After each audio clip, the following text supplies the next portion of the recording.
হাসনাত আব্দুল্লাহ এত সাহস পায় কোথায়? মানে ভয় নিয়ে আসলে বাঁচার থেকে হাদি ভাই যেটা বলছিল যে ভয় নিয়ে আসলে বেঁচে কি না। আমি তো বসুন্ধরার দুধ খাই না। বসুন্ধরা মালিকের কয়টা মিডিয়া আছে দেখেন, জীবনে দেখবেন না আনভিরের ধর্ষণের বিরুদ্ধে কিছু লিখছে। সময় টেলিভিশন জুলাইতে দৌড়ানি খেয়েছিল না, জুলাইতে দৌড়ানি খেয়েছিল। এবং দেখবেন এখন সময় টেলিভিশন হয়ে গেছে বিএনপির সবচেয়ে বড় স্পোক্স পারসন। মুভমেন্টের টার্নিংটা ছিল নারীদের অংশগ্রহণটা।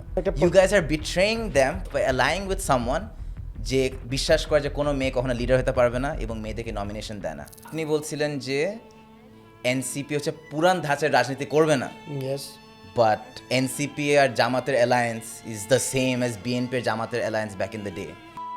Out of all the places আপনার আওয়ামী লীগের গোপালগঞ্জে যান, অলমোস্ট মারা যান। Do you think the army saved your life that day? আমার সন্তান আছে এই কারণে যেন আমি কখনোই কোনো একটা ডিসিশন নিতে আমাকে যেন বাধাপ্রাপ্ত না হই, আমি ইচ্ছা করে ওর দিকে খুব বেশি তাকাই না। মানে এটা একটু অ্যাভয়েড করতে চাই।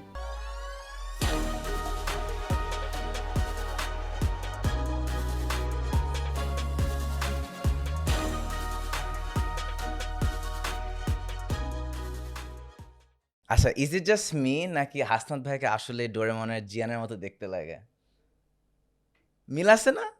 না, ও অনেক মানে আমি স্লিম ওর থেকে। সবাই বলে না মিল আছে? না, আমি স্লিম। আচ্ছা, আপনাদের সবার দোয়া কবুল হয়েছে। Most in demand episode Hasnat Abdullah, July মুভমেন্টের একজন যোদ্ধা, কুমিল্লা MP4 এর এমপি ক্যান্ডিডেট এবং একজন মানুষ যিনি সবাইকে ভরে দেয় এবং আমি খুব ভয়ে আছি আজকে না যে আমি যদি আপনার বিরুদ্ধে আজকে কিছু বলি, আপনি কি আমাকে দালাল ডাকবেন? না, বিরুদ্ধে বললেই তো আমি আমার একটা খুব মানে দ্বিমত প্রকাশের স্বাধীনতায় আমি বিশ্বাস করি। মানে শুধুমাত্র যে আপনি আমার বিরুদ্ধে বলছেন এর মানেই যে আপনি দালাল, বিষয়টা এমন না। আমি আমার কমেন্ট সেকশন জীবনে 1 মিনিটের জন্য অফ করে নেই। এবং আমার মনে হয় না যে আমাকে কেউ নিয়ে বিরুদ্ধে পোস্ট দিয়েছে, সেক্ষেত্রে আমি মানে তাকে ব্যক্তিগতভাবে বা কোনোভাবেই প্রতিহিংসা পরায়ণ হয়ে কোনো কিছু বলেছি, এটা আমার মনে পড়ে না। আমার লাইফেও কখনো এটা হয় নাই। তো এটার প্রশ্নই আসে না। বলে দালাল ট্যাগটা দাও, এটা কবে থেকে শুরু হয়েছে এবং I mean it's worked very well. কাকে দালাল বলা হয়েছে? আপনি সবাইকে দালাল ডাকেন না? আওয়ামীর দালাল, বিএনপির দালাল, দিস দ্যাট, না, ইন্ডিয়ার কই দালাল। না। আপনি যদি কখনো কাউকে দালাল আওয়ামী ডাকেন দালাল নাই? ইন্ডিয়া দালাল হলে তো এটা স্পষ্ট, তো এটা সবাই জানে কে ইন্ডিয়ান দালাল কে আওয়ামী দালাল। এখন ভয় হয়ে গেছে যে আমি যদি কারোর সাথে কোনো একটা ছবি দেই বা যদি কোনো পুরানো ছবি বের হয় বা আমি যদি একটা পোস্টে বা মানে একদিক দিয়ে আমরা ফ্রি স্পিচ পাচ্ছি। ধরেন আমার এখন একটা শো আছে যেখানে আমি জামাতকে আনতে পারতেছি, এনসিপিকে আনতে এবং ভবিষ্যতে বিএনপিকে আনতে পারবো। I think that's beautiful. So আমরা একদিক দিয়ে সবাই ফ্রি স্পিচ পাচ্ছি, আমরা সবাই খুশি। বাট আরেক দিক দিয়ে কিন্তু মানে কোনো কিছু একটা বলতে গেলে ওই যে দালাল ট্যাগটা আমরা অনেকে কিছু বলতে পারি না অ্যাট দ্য সেম টাইম। এখানে বিষয়টা হচ্ছে যে মানে এই দালালাইজেশন, এটাকে একদম জেনারেলাইজেশন করার কোনো সুযোগ নেই। এখানে বিষয়টা হচ্ছে যে আপনি যেটা বোঝাতে চাচ্ছেন যে আওয়ামী লীগ ইস্যুটা, এখানে দেখেন আমি এটাকে এই সহজ ভাষায় বুঝি। আপনার যদি তওবাও করতে হয়, তওবা করারও কিছু প্রসেস আছে। আপনি যদি গুনাহ করছেন, তওবা করছেন, সেটা হচ্ছে আগে ভুল স্বীকার করতে হয়, আল্লাহর কাছে ভুল স্বীকার করে তারপরে ক্ষমা চাইতে হয় এবং এই ধরনের কাজের পুনরাবৃত্তি ঘটবে না, এই ধরনের কমিটমেন্ট দিতে হয়। এগুলো হচ্ছে তওবা করার প্রক্রিয়া। এখন আওয়ামী লীগ যেই কাজটা করেছে ওনারা, আমার মনে হয় না কোনো জায়গায় তাদের আমরা কোনো রিগ্রেট দেখেছি। তারা অ্যাকনোলেজই করে নাই যে এটা একটা অপরাধ। ৩ নম্বর বিষয়, এই ধরনের কাজের যে পুনরাবৃত্তি ঘটবে না, সেই বিষয়গুলো নিয়েও কিন্তু তারা কোনো কথা বলে নাই।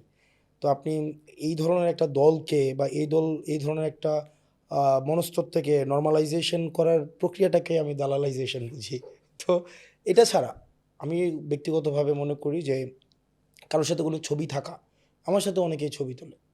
আমার সাথে আমি রাস্তায় যাই প্রত্যেকদিন আমার প্রোগ্রামে বা আমি বিভিন্ন জায়গায় প্রত্যেকদিন ১০০-১৫০ মানুষ ছবি তোলে। আমি কাউকেই বেশিরভাগ মানুষকেই চিনি না। তো এখন এই কারণে একটু ছবি তোলার সময় একটু মন খারাপ করে রাখি।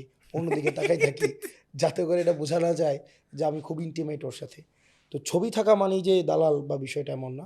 তবে যে আওয়ামী লীগ ক্ষমা না চাওয়া পর্যন্ত, যে জুলাইতে যে সে অপরাধ কার্যক্রম করেছে, হত্যাকাণ্ড পরিচালনা করেছে ইনটেনশনালি দল হিসেবে, অ্যাকনোলেজ করা না পর্যন্ত এই আদর্শ বা এই দলকে প্রমোট করার যে প্রক্রিয়াটা, এই প্রক্রিয়াটা অবশ্যই অপরাধ হিসেবেই হচ্ছে আমি মনে করি জনমনে জনপরিসরে বিবেচিত হবে। এটার সাথে দালাল যেই পলিটিক্যাল যেই রেটরিক আছে সেটা ডিফারেন্ট থিং। বাট আপনার মনে হচ্ছে দালালাইজেশন যে আপনি ট্যাগটা দিলেন, ধরেন এখন না দাদা ট্যাগ দেয় নাই তো, এটাকে আমি একটা নর্মালাইজ করছি। আচ্ছা ধরেন এখন আমি আপনার সাথে একটা ছবি তুললাম, হুম। 5 বছর পর আপনাকে করাপশন কোনো চার্জে ধরা হলো, আমাকে ডাকবে দালাল, আমি আপনাকে প্রমোট করেছিলাম একদিন, তখন আমি কি বলবো? না আমি তো বললাম ছবির রাজনীতি সেটা ডিফারেন্ট থিং, এখানে পলিটিক্যাল ন্যারেটিভের জায়গা থেকে- ফেসবুকে প্রায় দেখতে পারে কার থেকে ছবি তোলা মানে শেষ, না এটা 2-3 ছবির বছর রাজনীতি এটা পলিটিক্যাল জায়গা থেকে, কাউন্টারের জায়গা থেকে একজন আরেকজনের বিরুদ্ধে এই ধরনের বিষয়গুলো। বাট একটা মানুষ একজনের সাথে ছবি তুলছে, সেটার জন্য কি তাকে না এখন বিষয়টা হচ্ছে যে ছবি তোলা, কাউকে প্রমোট করা, কারো আদর্শকে প্রমোট করা, যে আদর্শটা দেশ জাতি সমাজের জন্য হচ্ছে নেতিবাচক, সেই আদর্শকে যদি আপনি, এটাকে আমরা ফেসিলিটেটর হিসেবে আপনি কোলাবোরেটর ছিলেন, সবাই তো অ্যাক্টিভলি যে আপনার জুলাই হত্যাকাণ্ডে অংশগ্রহণ করেছে বিষয়টা এমন না, কেউ কলম দিয়ে বৈধতা উৎপাদন করেছে, রাইট কেউ টকশোতে, কেউ জিহ্বা দিয়ে বৈধতা উৎপাদন করেছে, কেউ মস্তিষ্ক দিয়ে বৈধতা উৎপাদন করেছে, বিনোদন জগতে কেউ কলা নৃত্য শিল্পর মধ্য দিয়ে বৈধতা উৎপাদন করেছে অপরাধ কার্যক্রমের। তো অপরাধ কার্যক্রমের নানা ধরনের মধ্য দিয়ে আপনার আওয়ামী যেই সন্ত্রাসী কার্যক্রমকে বিভিন্নভাবে হচ্ছে বৈধতা উৎপাদন করেছে। আমরা আপনারা দেখেছেন যে হাসিনার হচ্ছে বিরিয়ানি, ওইটারও হচ্ছে মনে হয় রিভিউ হয়েছিল এরকম কিছু। তো এটা হচ্ছে যে আওয়ামী অপরাধ কার্যক্রমের এই যে মানে সোসাইটিতে নর্মালাইজ করার যে বিষয়টা, রাইট তো ওই জায়গাটা থেকে মানুষের যেই ক্ষোভটা, ওই বিষয়টাকে হচ্ছে আপনার দালাল হিসাবে হচ্ছে আখ্যায়িত করা হয়। কারণ আপনি সচেতন বা অবচেতন মনে কোনো নেতিবাচক আদর্শকে যে এইভাবে নানা ফর্মে, সবসময় যে পলিটিক্যাল ফর্মে প্রমোট করতে হবে বিষয়টা এমন না। আপনার আর্ট কালচার, তারপর হচ্ছে এই এন্টারটেইনমেন্ট, তারপর হচ্ছে যেটাকে আমরা বলি যে ইন্টালেকচুয়াল এরিনাতেও এই বিষয়গুলোকে নর্মালাইজ করা হয়। এবং ফেসিস্ট কাঠামোটা এইভাবেই আমাদের সোসাইটির একদম প্রত্যেকটা স্তরে স্তরে আমাদেরকে হচ্ছে এইভাবে মনোজগৎকে অপরাধ প্রবণ করে তুলেছিল। তো ওই জায়গাটাকে হয়তো মানুষ দালাল হিসাবে আখ্যায়িত করে। 3 scenes of scandals have been possible all thanks to support of Rustic Eatery. আমার এই জায়গাটা খুবই পছন্দ. The food is fantastic. I think the ambience is great and prices are affordable too. আমি বলবো that you should definitely come here with your friends and family and try out the branches in Bonani, Uttara, Shantinagar and Dhanmondi. Let me know what you think and back to the episode. আপনি যে মানুষজনকে দালাল ট্যাগটা দেন কাজ করে, but আপনার কি মনে হয় যে আপনি দালাল ট্যাগ যে আপনি ব্যবহার করেন এটা সামটাইমস মিসইউজ করা হয়েছে? আমি মনে হয় না যে ওই অর্থে খুব বেশি কাউকে দালাল ট্যাগ দিছে এরকম মনে হয় না, আমার মনে পড়ে না। ধরেন আমি আমি খুব স্পেসিফিক ছিলাম যে আওয়ামী লীগের অপরাধ কার্যক্রম, এই বিষয়টা নিয়ে আমি সবসময় হচ্ছে I have always been vocal. Otherwise যে আমি খুব বেশি মনে হয় আমার মনে পড়ছে না আর কি। আচ্ছা যেমন আমি বলি, আমি যখন এই শোয়ের প্রথম এপিসোড ছাড়ি, আমরা ফাহাম ভাই সামান মোহাম্মদকে আনছি, সামির হচ্ছে বিএনপির দালাল। সেকেন্ড এপিসোড নাহিদ ভাইকে আনছি, কেউ তেমন কিছু বলেন নাই।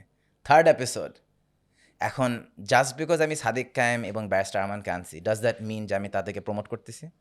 না আপনার কি মনে হয়? No? আপনি আপনার না ডেফিনেটলি আপনার আপনার জায়গা থেকে হচ্ছে সবাইকে মানে হচ্ছে ধরেন আমাকে আমাকে আপনি প্রশ্ন করছেন, আমাকে আজকে এই এপিসোডে আনছেন, এর মানে তো এটা বুঝাইতেছে না যে আপনি আমার আইডিওলজিকে আপনি সাবস্ক্রাইব করছেন, বিষয়টা তো এটা বুঝাচ্ছে না। বাট বাংলাদেশে আমরা যেভাবে রিয়্যাক্ট করে, আমি গত 2 সপ্তাহে কী কী দেখছি, আমি দেখছি আমার হচ্ছে একজন জুয়েশ স্পাই, আমি দেখছি আমার হচ্ছে একজন ওয়েস্টার্ন এজেন্ট, আমি দেখছি আমার হচ্ছে ছাত্রলীগের দালাল, আই ডোন্ট নো হাউ আমাকে গুপ্ত শিবির বানায় দিছে। গুপ্ত শিবির, গুপ্ত শিবির, হ্যাঁ এখন তো সবাইকে হচ্ছে গুপ্ত গুপ্ত। এই যে ট্যাগ আবার আমি হচ্ছে গুপ্ত শিবির, গাইস আমি জানতাম না। আমাদের আসলে ওই রিকনসিলিয়েশন প্রক্রিয়ার মাধ্যমে এটার একটা আমাদের একটা ডেডলাইন টানতে হবে আর কি, যে ফেসিবাদ বিরোধী যে রাজনৈতিক দলগুলোর মধ্যে পলিটিক্যাল রেটরিক থাকবে, মতপার্থক্য থাকবে, দ্বিমত প্রকাশ থাকবে, কিন্তু পক্ষ দুইটি, একটা হচ্ছে ফেসিবাদের পক্ষের, ফেসিবাদের বিরোধী। তো সেটার একটা ন্যাশনাল রিকনসিলিয়েশন প্রক্রিয়ার মাধ্যমে এই বিষয়টার আর হচ্ছে একটা সমাধান হতে পারে। সো আপনি যেটা বলতেছেন it sounds like a dream, কিন্তু জুলাইয়ের পর আমরা চাইছিলাম যে সবাই ফ্রি স্পিচ পাবো এবং এই শোটার এক্সিস্টেন্স আমি জামাতকে নিয়ে আসতে পারতেছি, সো অ্যান্ড সো আবার পরে অ্যাপসে বিএনপিকে আনবো and bring NCP as well, that shows যে ফ্রি স্পিচে এটলিস্ট একটু আমরা দেখতে পারতেছি। বাট আরেক দিক দিয়ে আমি কেন দালালের টপিকটা কেন ফার্স্ট আনছি, সবাই ট্যাগ খাইতেছে অ্যাট অল টাইমস। আমি জামাতকে আনছি, আমি হচ্ছে গুপ্ত শিবির, আপনি হচ্ছে সবাইকে আওয়ামী দালাল বলতেছেন। না, আমি সবাইকে আমি দালাল বলতেছি অনেক আচ্ছা সরি হ্যাঁ, সবাইকে আমি, এটা আবার হচ্ছে খুব বেশি ওভার জেনারেলাইজেশন। জি মিডিয়া অনেক এক্সট্রিম হয়ে আছে, মানে একদিক দিয়ে ফ্রি স্পিচ, আরেক দিক দিয়ে আমরা অনেক রকমের ন্যারেটিভস ড্র করতেছি, এটা একটু ওভার ইউজ হয়ে যাচ্ছে না ট্যাগ দেওয়া মানুষজনকে? না, টেগিং কালচারটা তো হচ্ছে মানে আমরা তো বললাম এখানে দুইটা বাইনারি।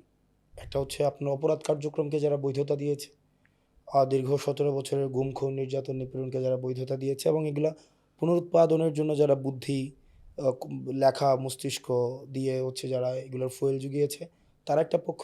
আর আরেকটা পক্ষ হচ্ছে যারা এই মজলুম ছিল। দুইটা পক্ষ। মানে দুইটা পক্ষের মধ্যে এখন দেখা গিয়েছে মজলুমের পক্ষটা, এটা আবার এখন অনেকগুলা ভাগে বিভাজিত হয়েছে। মজলুমের যে পক্ষটা আছে তারা একজন একজনকে গুপ্ত শিবির, গুপ্ত ছাত্রলীগ এভাবে বলছে। আমার কাছে মনে হয় এটা মানে এই বিষয়গুলো হচ্ছে পলিটিক্যাল রেটরিক খুব হ্যাঁ, বেশি যে এগুলো ইম্প্যাক্টফুল কাজ করে, I mean it works, but আমাকে দেখে আপনার গুপ্ত শিবির লাগে। আমি অনেক কমেন্ট দেখছি যে এই শো হচ্ছে জামাতের ফান্ডেড, আপনার কি মানে এই শো জামাতের ফান্ডেড?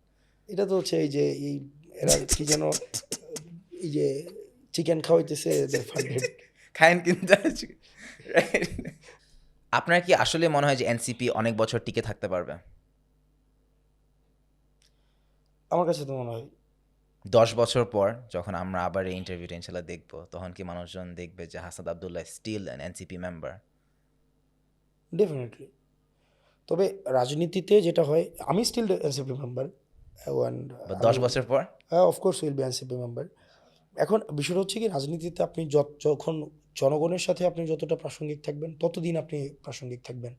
আপনি জনগণ বিচ্ছিন্ন হয়ে যখন আপনার রাজনীতিকে কোনো অলিগার্ক শ্রেণীর কাছে আপনি বর্গা দিবেন, ডিপ স্টেটের কাছে বর্গা দিবেন, যখন মিডিয়া মিলিটারি মানির কাছে আপনি চলে যাবেন, ফ্রি এম মিডিয়া মিলিটারি এবং মানি, তখন হচ্ছে আর আপনি জনগণ বিচ্ছিন্ন হবেন। আর জনগণ বিচ্ছিন্ন হইলে আপনার সামনে একটা এক্সাম্পল আছে, আওয়ামী লীগের পরিণতি আপনাকে ভোগ করতে হবে। তো সেক্ষেত্রে যে আওয়ামী লীগ যে একটা পার্টি এটা না, আওয়ামী লীগ একটা হচ্ছে আইডিয়া। যে কেউ আওয়ামী লীগ হইতে পারে। আওয়ামী লীগ, আপনিও আওয়ামী লীগ হইতে পারেন, আমিও আওয়ামী লীগ হইতে পারি। যদি আমি জনগণ বিচ্ছিন্ন হই এবং আমাকেই স্টেট মনে করি, তখনই হচ্ছে এটা আওয়ামী লীগ হওয়ার একটা হচ্ছে খাসলত, চরিত্র। এনসিপি গত 1.5 বছরে যেই লেভেলে আসছে, আর ইউ প্রাউড, নাকি আর অনেক বেটার আরও করতে আরও পারতো? বেটার করা যাইতো, আরও বেটার করা যাইতো, আরও আমাদের কাজ করার সুযোগ ছিল। আমরা কিছু কিছু জায়গায় আমাদের সীমাবদ্ধতা ছিল। আহ, তবে ইজ ইট আমরা বিকজ অফ দ্য আমরা fight against the deep state? এটা ডিপ স্টেটের বিরুদ্ধে ফাইট, এটা পুরনো যেই সেটেলমেন্ট সেটার বিরুদ্ধে একটা ফাইট, এটা মিডিয়ার বিরুদ্ধে ফাইট। এবং আমরা এনসিপি সর্বপ্রথম আমরা মিডিয়ার সংস্কার নিয়ে কথা বলছি, বিরুদ্ধে কথা বলছি। আমরা অলিগার্ক শ্রেণীর বিরুদ্ধে কথা বলছি, আমরা মিলিটারির বিরুদ্ধে আমরা কথা বলেছি, আমরা আহ, এই যে আমলাতন্ত্র বিরুদ্ধে কথা বলেছি। তো এই জিনিসটা never seen in political history in Bangladesh এটা। তো সেই জায়গা থেকে আমাদেরকে রাজনীতিতে আমাদেরকে অনেকটা রিয়েক্টিভ ফোর্স হিসাবে দেখছে। কারণ এই আমলাতন্ত্র, বিচার বিভাগ, তারপর হচ্ছে আপনার পুরনো যেই সেটেলমেন্ট অলিগার্ক শ্রেণী, তারা আমাদেরকে ওয়েলকাম জানাইতে পারে নাই। কারণ তারা দেখছে এত বছর ধরে চেপে বসা যেই বাস্তবতা মেনে নিয়ে রাজনৈতিক দলগুলো রাজনীতি করছে, কিন্তু আমরা সেই জায়গায় পরিবর্তন চাইছি। তো সেজন্য আমাদের উত্থান, আমাদের বিকাশ, আমাদের প্রসারে তারা যত ধরনের আয়োজন আছে সব আয়োজন করছে, প্রসার যেন না হয়। মানে আমাদের উত্থান, বিকাশ এবং প্রসার ঠেকানোর জন্য যত ধরনের আয়োজন আছে সব ধরনের আয়োজন করছে।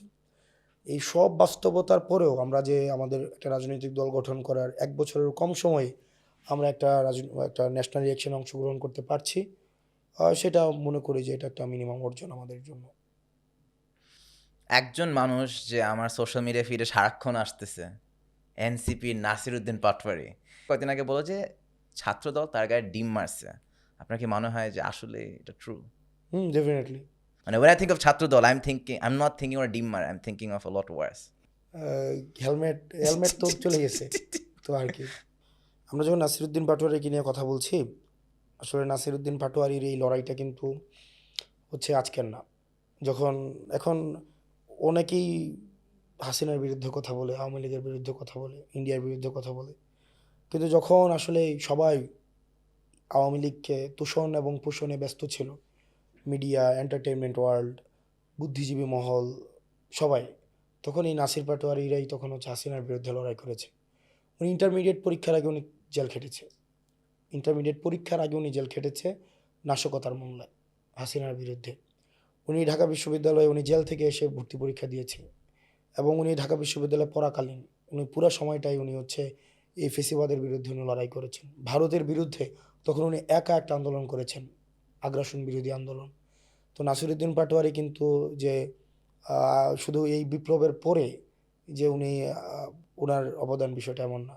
এবং খালেদা জিয়া নিজে নাসিরুদ্দিন পাটোয়ারিকে চিনত। এবং এই আপনার ৫ই আগস্টের পরে নাসিরুদ্দিন ভাই সর্বপ্রথম বেগম খালেদা জিয়ার সাথে দেখা করতে যায় এবং বেগম খালেদা জিয়া ওনাকে নাম ধরে ওনাকে মানে খুব ওয়ার্মলি ওনাকে ওয়েলকাম করে। তো সেই জায়গা থেকে নাসিরুদ্দিন পাটোয়ারি আমাদের জন্য রাজনীতিটা ওনাকে কে কীভাবে দেখেন এটাকে আমি ওয়েলকাম করি, যে যেভাবে ইন্টারপ্রেট করছেন নাসিরুদ্দিন পাটোয়ারিকে ফাইন, কিন্তু নাসিরুদ্দিন ভাই পলিটিক্সটাকে এটাকে আরও অনেক বেশি আমাদের জন্য সহজ করছেন। আপনার কোনো ব্যক্তিকে কাল্ট বানানো যাবে না, কোনো ব্যক্তিকে প্রশ্নের ঊর্ধ্বে রাখা যাবে না, এই আইডিয়াটাকে নাসিরুদ্দিন ভাই আপনি সহজ করছেন। উনি যাদের বিরুদ্ধে প্রথম অভিযোগ তুলছেন, কথা বলছেন, এটা মানুষ হচ্ছে উনি তারেক জিয়াকে নিয়ে উনি হচ্ছে প্রশ্ন তুলেছেন, মির্জা আব্বাসকে নিয়ে উনি প্রশ্ন তুলেছেন, সালাউদ্দিন সাহেবকে নিয়ে উনি প্রশ্ন তুলেছেন। উনি এটা নিশ্চিত করছেন যে কেউ প্রশ্নের ঊর্ধ্বে না। আপনার মিডিয়াতে বর্তমান যে মিডিয়াগুলো রয়েছে, ওয়ার্ল্ড সেটেলমেন্টের মিডিয়া, এই মিডিয়াগুলোতে দুনিয়ার সকল প্রশ্ন আমাদেরকে করার জন্য জায়েজ, কিন্তু সকল মুগ্ধতা বিএনপির জন্য বরাদ্দ। সকল অভিযোগ আমাদের জন্য, সকল মুগ্ধতা বিএনপির জন্য। মেইন স্ট্রিম মিডিয়া এখন আর মেইন স্ট্রিম মিডিয়া আসলে ওই আইডিয়াটা ভেঙে যাবে কিছুদিনের মধ্যে। আর মেইন স্ট্রিম মিডিয়া থাকবে না। মেইন স্ট্রিম মিডিয়া হয়তো ওদের কলেবর, ওদের হচ্ছে আপনার কর্মসংস্থানের জায়গা থেকে মেইন স্ট্রিম থাকবে, কিন্তু গ্রহণযোগ্যতার থেকে ওরা সাবস্ট্রিম হয়ে যাবে। অলরেডি ওরা সাবস্ট্রিম।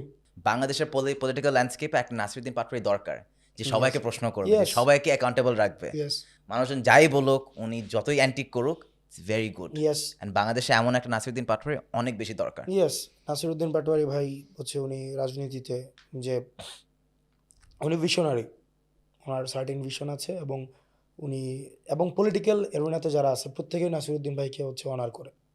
সবাই পলিটিক্যাল ফিল্ডে যারা আছে, নাসিরুদ্দিন ভাই হচ্ছে একটা উনি স্ট্র্যাটেজি সেট করতে উনি খুব ভালো পারেন। আই থিঙ্ক এনসিপির সার্ভাইভাল নিয়ে যেহেতু আমরা বললাম, লং টার্ম সার্ভাইভাল, পাটোয়ারি ভাইয়ের মতো অনেক কয়েকজন ফিগার লাগবে ভবিষ্যতে 4-5 বছর সো অ্যান্ড সো এনসিপিকে রেলেভেন্ট ধরে রাখার জন্য, ডোন্ট ইউ থিঙ্ক? ডেফিনেটলি। আর এনসিপিতেই সবাই আসবে, মানে কিছুদিন পরে এনসিপির রাজনীতিটাই হচ্ছে থাকবে। আই থিঙ্ক স্টুডেন্ট হয়ে বা ইয়াং ভোটার যারা আছে তারা এনসিপির সাথে অনেক কিছু মানে অনেকটুকু রেজোনেট করতে পারে, এবং আপনার যে ধরনের ভ্যালিউজ নিয়ে আসছেন সবাই রেজোনেট করতে পারে। বাট যখন আমরা আপনি যেটা বলেন পুরান ধাঁচের রাজনীতির দিকে মুভ করে যায়, that's something you guys don't want. Yes, so young voter এটা আপনার থেকে এক্সপেক্ট করছিল, বাট ইউ এখনো গাইজ এক্সপেক্ট করে। বাট আপনার তো পুরান ধাঁচের রাজনীতি টেকনিকলি চলে গেছেন উইথ দ্য অ্যালায়েন্স। অ্যালায়েন্স তো পলিটিক্সে খুবই একটা কমন একটা জায়গা। অ্যালায়েন্স হইতে পারে, আমরা ইন্ডিপেন্ডেন্ট করতে পারতাম, কিন্তু ইন্ডিপেন্ডেন্টের হচ্ছে যেই আপনার সীমাবদ্ধতাগুলো আছে আমাদের কাছে মনে হয়েছে আমাদের পার্টি সার্ভাইভালের জন্য, এবং যেহেতু আমাদের রিফরমেশনে আমাদের কিছু অ্যালাই পাইছি, সো আমরা একসাথে ফরওয়ার্ড করছি, simple. If I had the option, আমি বিএনপির টপ লিডারদেরকে সামনে না আমি অনেক ডিফিকাল্ট প্রশ্ন করতাম, বাট ওরা কিন্তু কেউ আসতেছে না। ইয়েস, কেন আসতেছে না? আই নো সবাই দেখতেছে, সবাই সবার ব্যাপারে জানে, বাট আসবে না কেন? আপনাদের যদি এপিসোডের সোফা ভালো লেগে থাকে অবশ্যই do like, share and subscribe, এবং সাবস্ক্রাইব করলে it helps us grow and bring you even bigger and better guests. And back to the video. Mainstream মিডিয়ার হচ্ছে বাংলাদেশে আসলে মিডিয়া বলতে নাই। মেইন স্ট্রিম মিডিয়া যেটাকে আপনারা হচ্ছে ডেমোক্রেটিক মিডিয়া বলতে কিছু নাই। আপনারা যারা এটাকে আদর করে বা একটু মানে এটাকে একটু আপার ক্লাসের মনে করেন এই মেইন স্ট্রিম মিডিয়া, এটাকে আমি আসলে ওইভাবে দেখি না। আমি এগুলা মনে করি যে প্রত্যেকটা বেশিরভাগ মিডিয়াই বায়োস আছে, এগুলার হচ্ছে ওরা হচ্ছে ওদের মালিকদের পারপাস সার্ভ করে।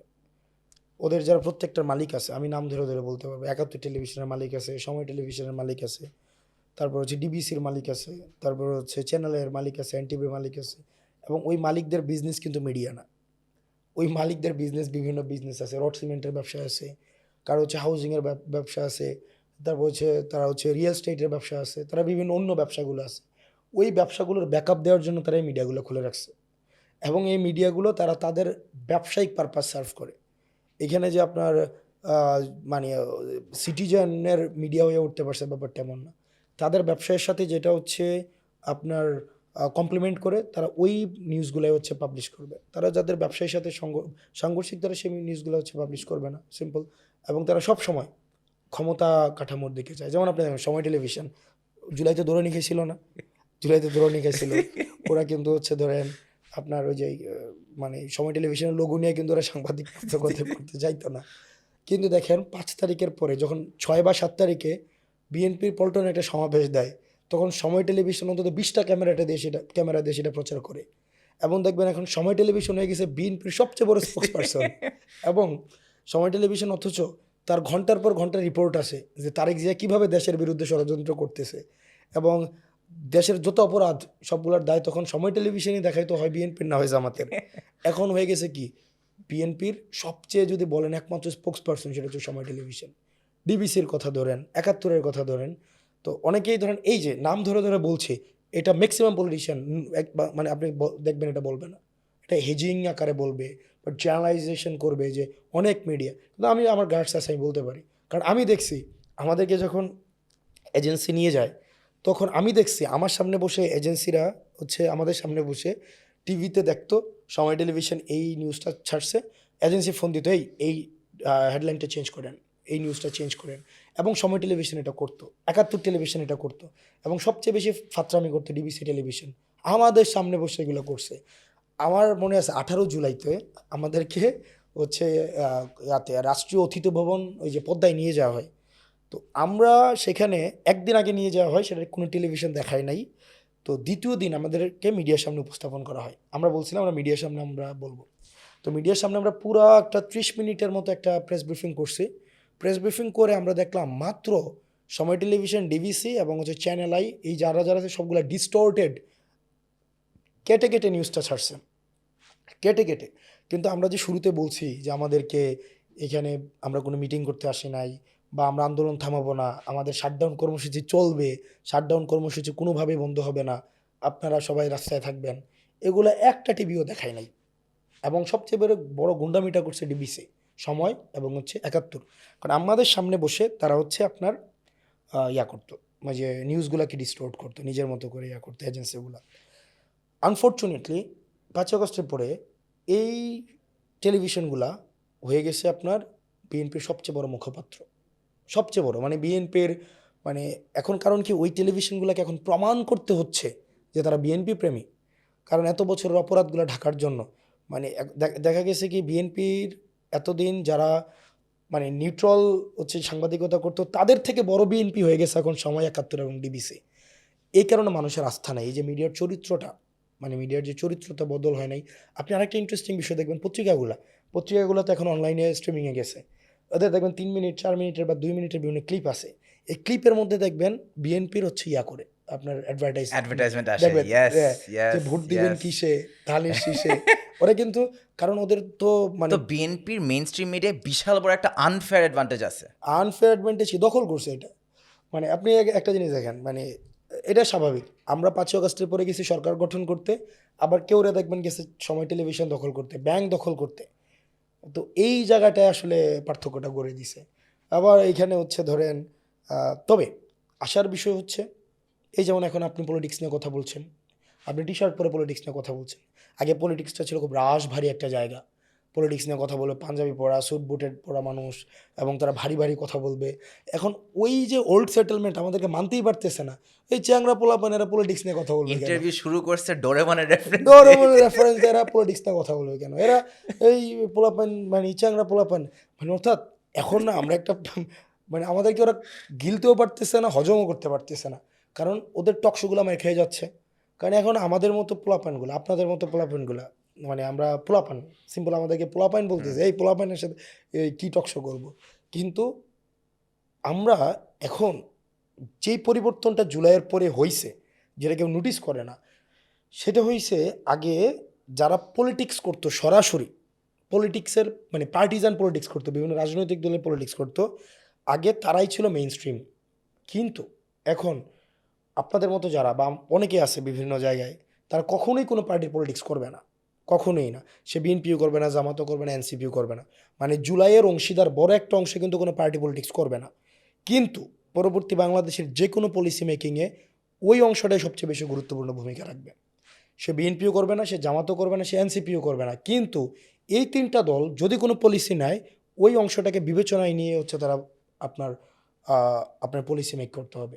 কারণ ওই অংশটা এখন বাংলাদেশের রাজনীতির নির্ণায়ক, এবং এটা জুলাইয়ের পরে এই ঘটনাটা ঘটেছে। জুলাইয়ের আগে আওয়ামী লীগ, বিএনপি বা আওয়ামী লীগ কখনোই ওই এজেন্সিটাকে স্বীকার করে নাই। সবসময় মনে করছে একটা হাদাভোদা একটা প্রজন্ম, এই প্রজন্মের হচ্ছে সবসময় হচ্ছে সোশ্যাল মিডিয়া নিয়ে ব্যস্ত, তাদের কোনো রাজনৈতিক চিন্তা নাই, তাদের রাজনৈতিক সচেতনতা নাই। ওই অংশটা এখন পলিটিক্সে সবচেয়ে গুরুত্বপূর্ণ হচ্ছে ক্যাটালিস্ট। তো তাদেরকে বাদ দিয়ে আপনি পলিটিক্সটাকে রোটেট করবেন, এটা এখন বর্তমানে ইম্পসিবল। সে বিএনপি করুক, সে জামাত করুক, সে এনসিপি করুক, ওই অ্যাপলিটিক্যাল এজেন্সিটাকেই পলিটিক্সের মূল ফ্যাক্টর হিসেবে বিবেচনা করে এখন আগাইতে হবে। এবং ওই জেনারেশনটার কাছে এই মেন স্ট্রিম মিডিয়াগুলো এখন কোনো ভ্যালু অ্যাড করে না।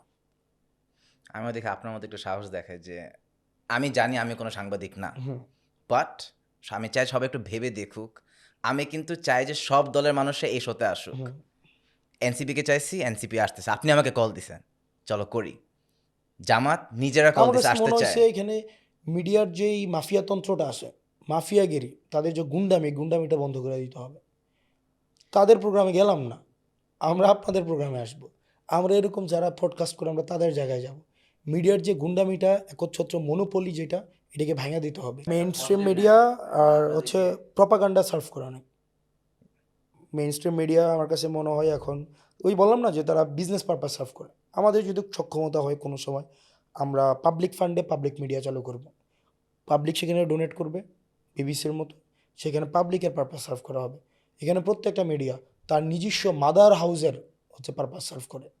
প্রত্যেকটা মিডিয়া আপনি খুঁজে দেখেন তাদের পিছনে একটা বড় একটা, যেমন বসুন্ধরা মালিকের কয়টা মিডিয়া আছে দেখেন।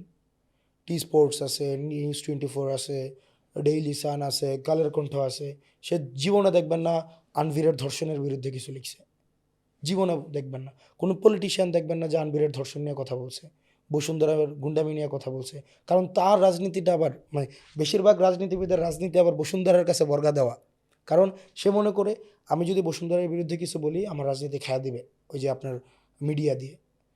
এবং কিছু ক্ষেত্রে বাধা ধরা আছে বসুন্ধরার কাছে, বসুন্ধরার টাকা নিয়ে আসে, বসুন্ধরার মিডিয়ার কাছে হচ্ছে তার বিবেক বর্গা দেওয়া থাকে, তার পিআর বর্গা দেওয়া থাকে। তো সেক্ষেত্রে আমরা জুলাই পরবর্তীতে আমরা যারা আসছে আমাদের এই টেনশন নাই। তো এই কারণে আমরাও এখানে যারা ইন্ডিভিজুয়ালি যারা হচ্ছে অ্যাক্টিভিজম করে আমরা চাই তারা প্রমোট হোক। এই মিডিয়ার গুন্ডামি বন্ধ করে দিতে হবে। আপনি যা যা বললেন, আপনি যাদের নাম উচ্চারণ করলেন, তো সবার একটাই একটা প্রশ্ন যে হাসনাত আব্দুল্লাহ এত সাহস পায় কোথায়? আমি কারো কাছে আপনি আসলে- সবাইরে ভরে দেন, কেউ ভাত, আর্মি, বসুন্ধরা গ্রুপ, অলিগার্কস, না এখানে গুলশান হচ্ছে বনানীর আমি লোকজন। আমি কারো কাছে আছে আমার বিবেক তো আর বর্গা দেওয়া নাই। আমি তো বসুন্ধরার হচ্ছে দুধ খাই না। আমি তো এখানে না, অনেকে বলে না যে এর দুধ খায়, জামাতের দুধ খায়, এটা খায়। আমি বসুন্ধরার দুধ খাই না। আমি কোনো ব্যবসায়ীর কাছে বলতে পারবো না কারো ব্যবসায়ীর কাছ থেকে আমি টাকা নিয়ে এসে আমি রাজনীতি করি। আমার রাজনীতি আমাকে মানুষ ডিম বেচার টাকাই না পকেটে ঢুকাই দেয়। আমার দায়বদ্ধতা জনগণের কাছে। এবং মনে করি আমি বাংলাদেশের সবচেয়ে ঋণগ্রস্ত মানুষ। বর্তমানে আমি বাংলাদেশের সবচেয়ে ঋণগ্রস্ত মানুষ। কারণ আমি যখন যাই স্কুলের বাচ্চারা আমাকে তার টিফিনের টাকা দিয়ে হচ্ছে পোস্টার ছাপায়। ওয়াও, মানে টিফিনের ওই একটা ছেলে হচ্ছে, তাকে আমার পার্টি হয়তো তাকে দেয় নাই, পোস্টার দেয় নাই, সে রাগ করে একটা পোস্টার থেকে সে 50টা ফটোকপি করে ফেলছে। ফটোকপি করে বলছে তোরা না দিলে নাই আমি নিজে ছাপাইয়া বিলি করবো। এটা ক্লাস 6-7-এর বাচ্চা। আমি অনেক নারীকে দেখছি আমাকে পকেটে এসে টাকা গুঁজে দেয়। তারপরে হচ্ছে মানুষ অনেক বাচ্চারা মহিলারা আমাকে পকেটে টাকা গুঁজে দিচ্ছে। আমার স্কুল ফ্রেন্ডরা, আমার ব্যাচের, এবং স্কুল ফ্রেন্ড বলতে আমাদের 14 ব্যাচ, মানে কুমিল্লার দেবিদ্বার উপজেলার যতগুলো স্কুল আছে মানে হাই স্কুলের, আমরা 14 সালে যারা এসএসসি ব্যাচ পরীক্ষা দিয়েছিলাম, তো প্রায় 20-25টা স্কুলের, ওইখানে আমাদের বন্ধুবান্ধব অনেকে বিদেশে আছে, মিডল ইস্টে আছে, ইউরোপ আমেরিকাতে আছে, সবাই মিলে আমার জন্য ফান্ড ম্যানেজ করছে। এখানে হচ্ছে ইভেন জার্নালিস্ট আমাকে টাকা দিছে। আমি মানে কয়েকজন এসপি হচ্ছে আমি আবার হচ্ছে তারা তাদের জায়গা থেকে তাদের বেতনের একটা অংশ আমাকে দিছে, এবং কয়েকটা জার্নালিস্ট আমাকে টাকা দিছে, অনেক মানুষ আমাকে হচ্ছে তার জায়গা থেকে টাকা দিছে। তো আমি মনে করি আমার দায়বদ্ধতা জনগণের কাছে, আমার দায়বদ্ধতা কোনো মিডিয়ার কাছে না, আমার দায়বদ্ধতা কোনো মাফিয়াতন্ত্রের কাছে না, আমার দায়বদ্ধতা আমলাতন্ত্রের কাছে না, আমার দায়বদ্ধতা কোনো হচ্ছে এই ব্যবসায়িক শ্রেণীর কাছে না, আমার দায়বদ্ধতা সিম্পলি জনগণের কাছে, সিম্পল। এই কারণে যেটা অন্যায় সেই অন্যায় বলতে আমার দুইবার ভাবতে হয় না। আই থিঙ্ক এনসিপি যেটা এই নির্বাচন আরেকটা জিনিস প্রুফ করতে পারছে যে ফান্ড রেজিং মানে না যে শুধু ইউনো কয়েকজনের কাছে হাত পাততে হবে, কয়েকজন যারা ক্লিয়ারলি পলিটিক্যালি অনেক মোটিভেটেড। এবার ফান্ড রেজিং করতে গিয়ে আপনার এক্সপিরিয়েন্সটা কেমন ছিল? আপনাদের যদি এপিসোডের সোফা ভালো লেগে থাকে অবশ্যই do like, share and subscribe, এবং সাবস্ক্রাইব করলে it helps us grow and bring you even bigger and better guest. And back to the video. আমার ফান্ড রাইজিং করতে গিয়ে আমার কাছে মনে হয়েছে ইজিয়ার দ্যান ইউ থট? আসলে কি আমি একটা বিষয় আপনাকে বলি, এই যে এতক্ষণ পর্যন্ত আমরা ৭১, তারপর হচ্ছে ২৪, অনেক কিছু নিয়ে আমরা ডিসকাস করলাম। আমরা সমাজতন্ত্র, গণতন্ত্র, এটা সেটা অনেক কিছু নিয়ে আমরা ডিসকাস করলাম। আপনি যদি বর্তমান প্রজন্ম, আমার এক্সপিরিয়েন্স বলছে এটা, আমার সাথে আপনি ডিসএগ্রি করতে পারেন। আমার কাছে মনে হয় একটা আইডিওলজি যেটা পিপল বর্তমানে সাবস্ক্রাইব করে বা পিপল এটা চায়, সেটা হচ্ছে অনেস্টি অ্যান্ড অথেন্টিসিটি। 100% প্রত্যেকটা এই voter চায়। আইডিওলজিটা ছাড়া, মানে আপনি হাদি ভাইয়ের কথা ধরেন, হাদি ভাইকে কেন মানুষ এত হচ্ছে পছন্দ করে? তার অনেস্টি অ্যান্ড অথেন্টিসিটির জন্য। সিম্পল, সে জেনুইন ছিল। মানে এখানে কোনো ধরনের আরোপিত কোনো চরিত্র সে ধারণ করে নাই। সে যা না সেটা সে উপস্থাপন করে নাই। সে যেটা সেটা উপস্থাপন করছে, কাউকে তোষণ করার জন্য। তারপরে হচ্ছে তাই সে মনে হয় নাই সে পরিচালিত কারো দ্বারা। সে যেটা সে সেটা এক্সপ্রেস করছে, তার লিমিটেশন সে প্রকাশ করছে, তার স্ট্রেংথের জায়গায় সে প্রকাশ করছে। মানুষ এটাকে এখন মানুষ হচ্ছে পছন্দ করে, এবং মানুষ এই আইডিওলজিটা পছন্দ করে। তো আমার জায়গা থেকে আমি মনে করি যে অনেস্টি এবং অথেন্টিসিটির জায়গা থেকে মানুষ কোনো না কোনোভাবে মনে হয়েছে আমাকে কানেক্ট করতে পারে। সেজন্য আমার নির্বাচনে আমি তো এটা বলি যে ৪১ লাখ টাকা আমাদের আইনগতভাবে আমি নিতে পারবো। ৪০ লাখ কত যেন নিতে পারবো। বাংলাদেশের ৩০০ এমপি যারা সংসদে যাবে, প্রত্যেকেই মিথ্যা কথা বলতেছে। প্রত্যেকেই। একজন ব্যক্তিও বলতে পারবে না সে শুধুমাত্র মানে যে প্রত্যেক ভোটারের জন্য ১০ টাকা খরচ করার অনুমতি আছে, এর বাইরে খরচ করা যাবে না। ধরুন আমার আসনে ৪ লাখ ভোটার মানে ৪০ লাখ, কারো আসনে ৩ লাখ ভোটার মানে ৩০ লাখ, ৩.৫ লাখ ভোটার ৩৫ লাখ, এর বাইরে কিন্তু খরচ করার কোনো অনুমতি নাই। কেউ একটা প্রার্থীও বলতে পারবে না, যে যারা সংসদে যাবে বলতে পারবে না সে শুধুমাত্র ওই টাকাটা খরচ করে গেছে। একজনও বলতে পারবে না, সবাই মিথ্যা কথা বলবে। এখন আসেন আমার জায়গা থেকে, আমার ৪০ লাখ টাকা উঠাইতে হবে। আমি এখন হিসাব করি নাই, আমার কাছে মনে হয় যে আমি ৪০ লাখ টাকা উঠাইতে পারছি। আমার ৪০ লাখ টাকা কম বেশি হয়ে যাবে, যেটা মানুষ আমাকে দিছে। না হইলে যেটা বাকি থাকবে আমি বলবো আমি ফান্ডিংয়ে যাব, তবে মানুষ টাকা দেয়। এমন কি হয়েছে যে ফান্ড রেজিং এর সময় কোনো ধরনের বড় বিজনেস কনগ্লমারেট বা খুব শক্তিশালী একজন বিজনেস বা মানুষ আপনাকে অনেক টাকা অফার করছে, ইয়েস, আপনি নেন নাই? ইয়েস, বিজনেসম্যানদেরকে জিজ্ঞেস করলে পারবেন, অনেক অফার আছে। What was the highest amount of money you না were ওই offered? ওই- ওইটা জানি না, ওই চা খাইলে টাকা দিবে, গিয়ে বসলে ওই যে যাদের বিরুদ্ধে কথা বলি তাদের সাথে চা খাইলেও টাকা দিবে। মানে কন্ডিশন হচ্ছে তাদের বিরুদ্ধে কিছু বলা যাবে না।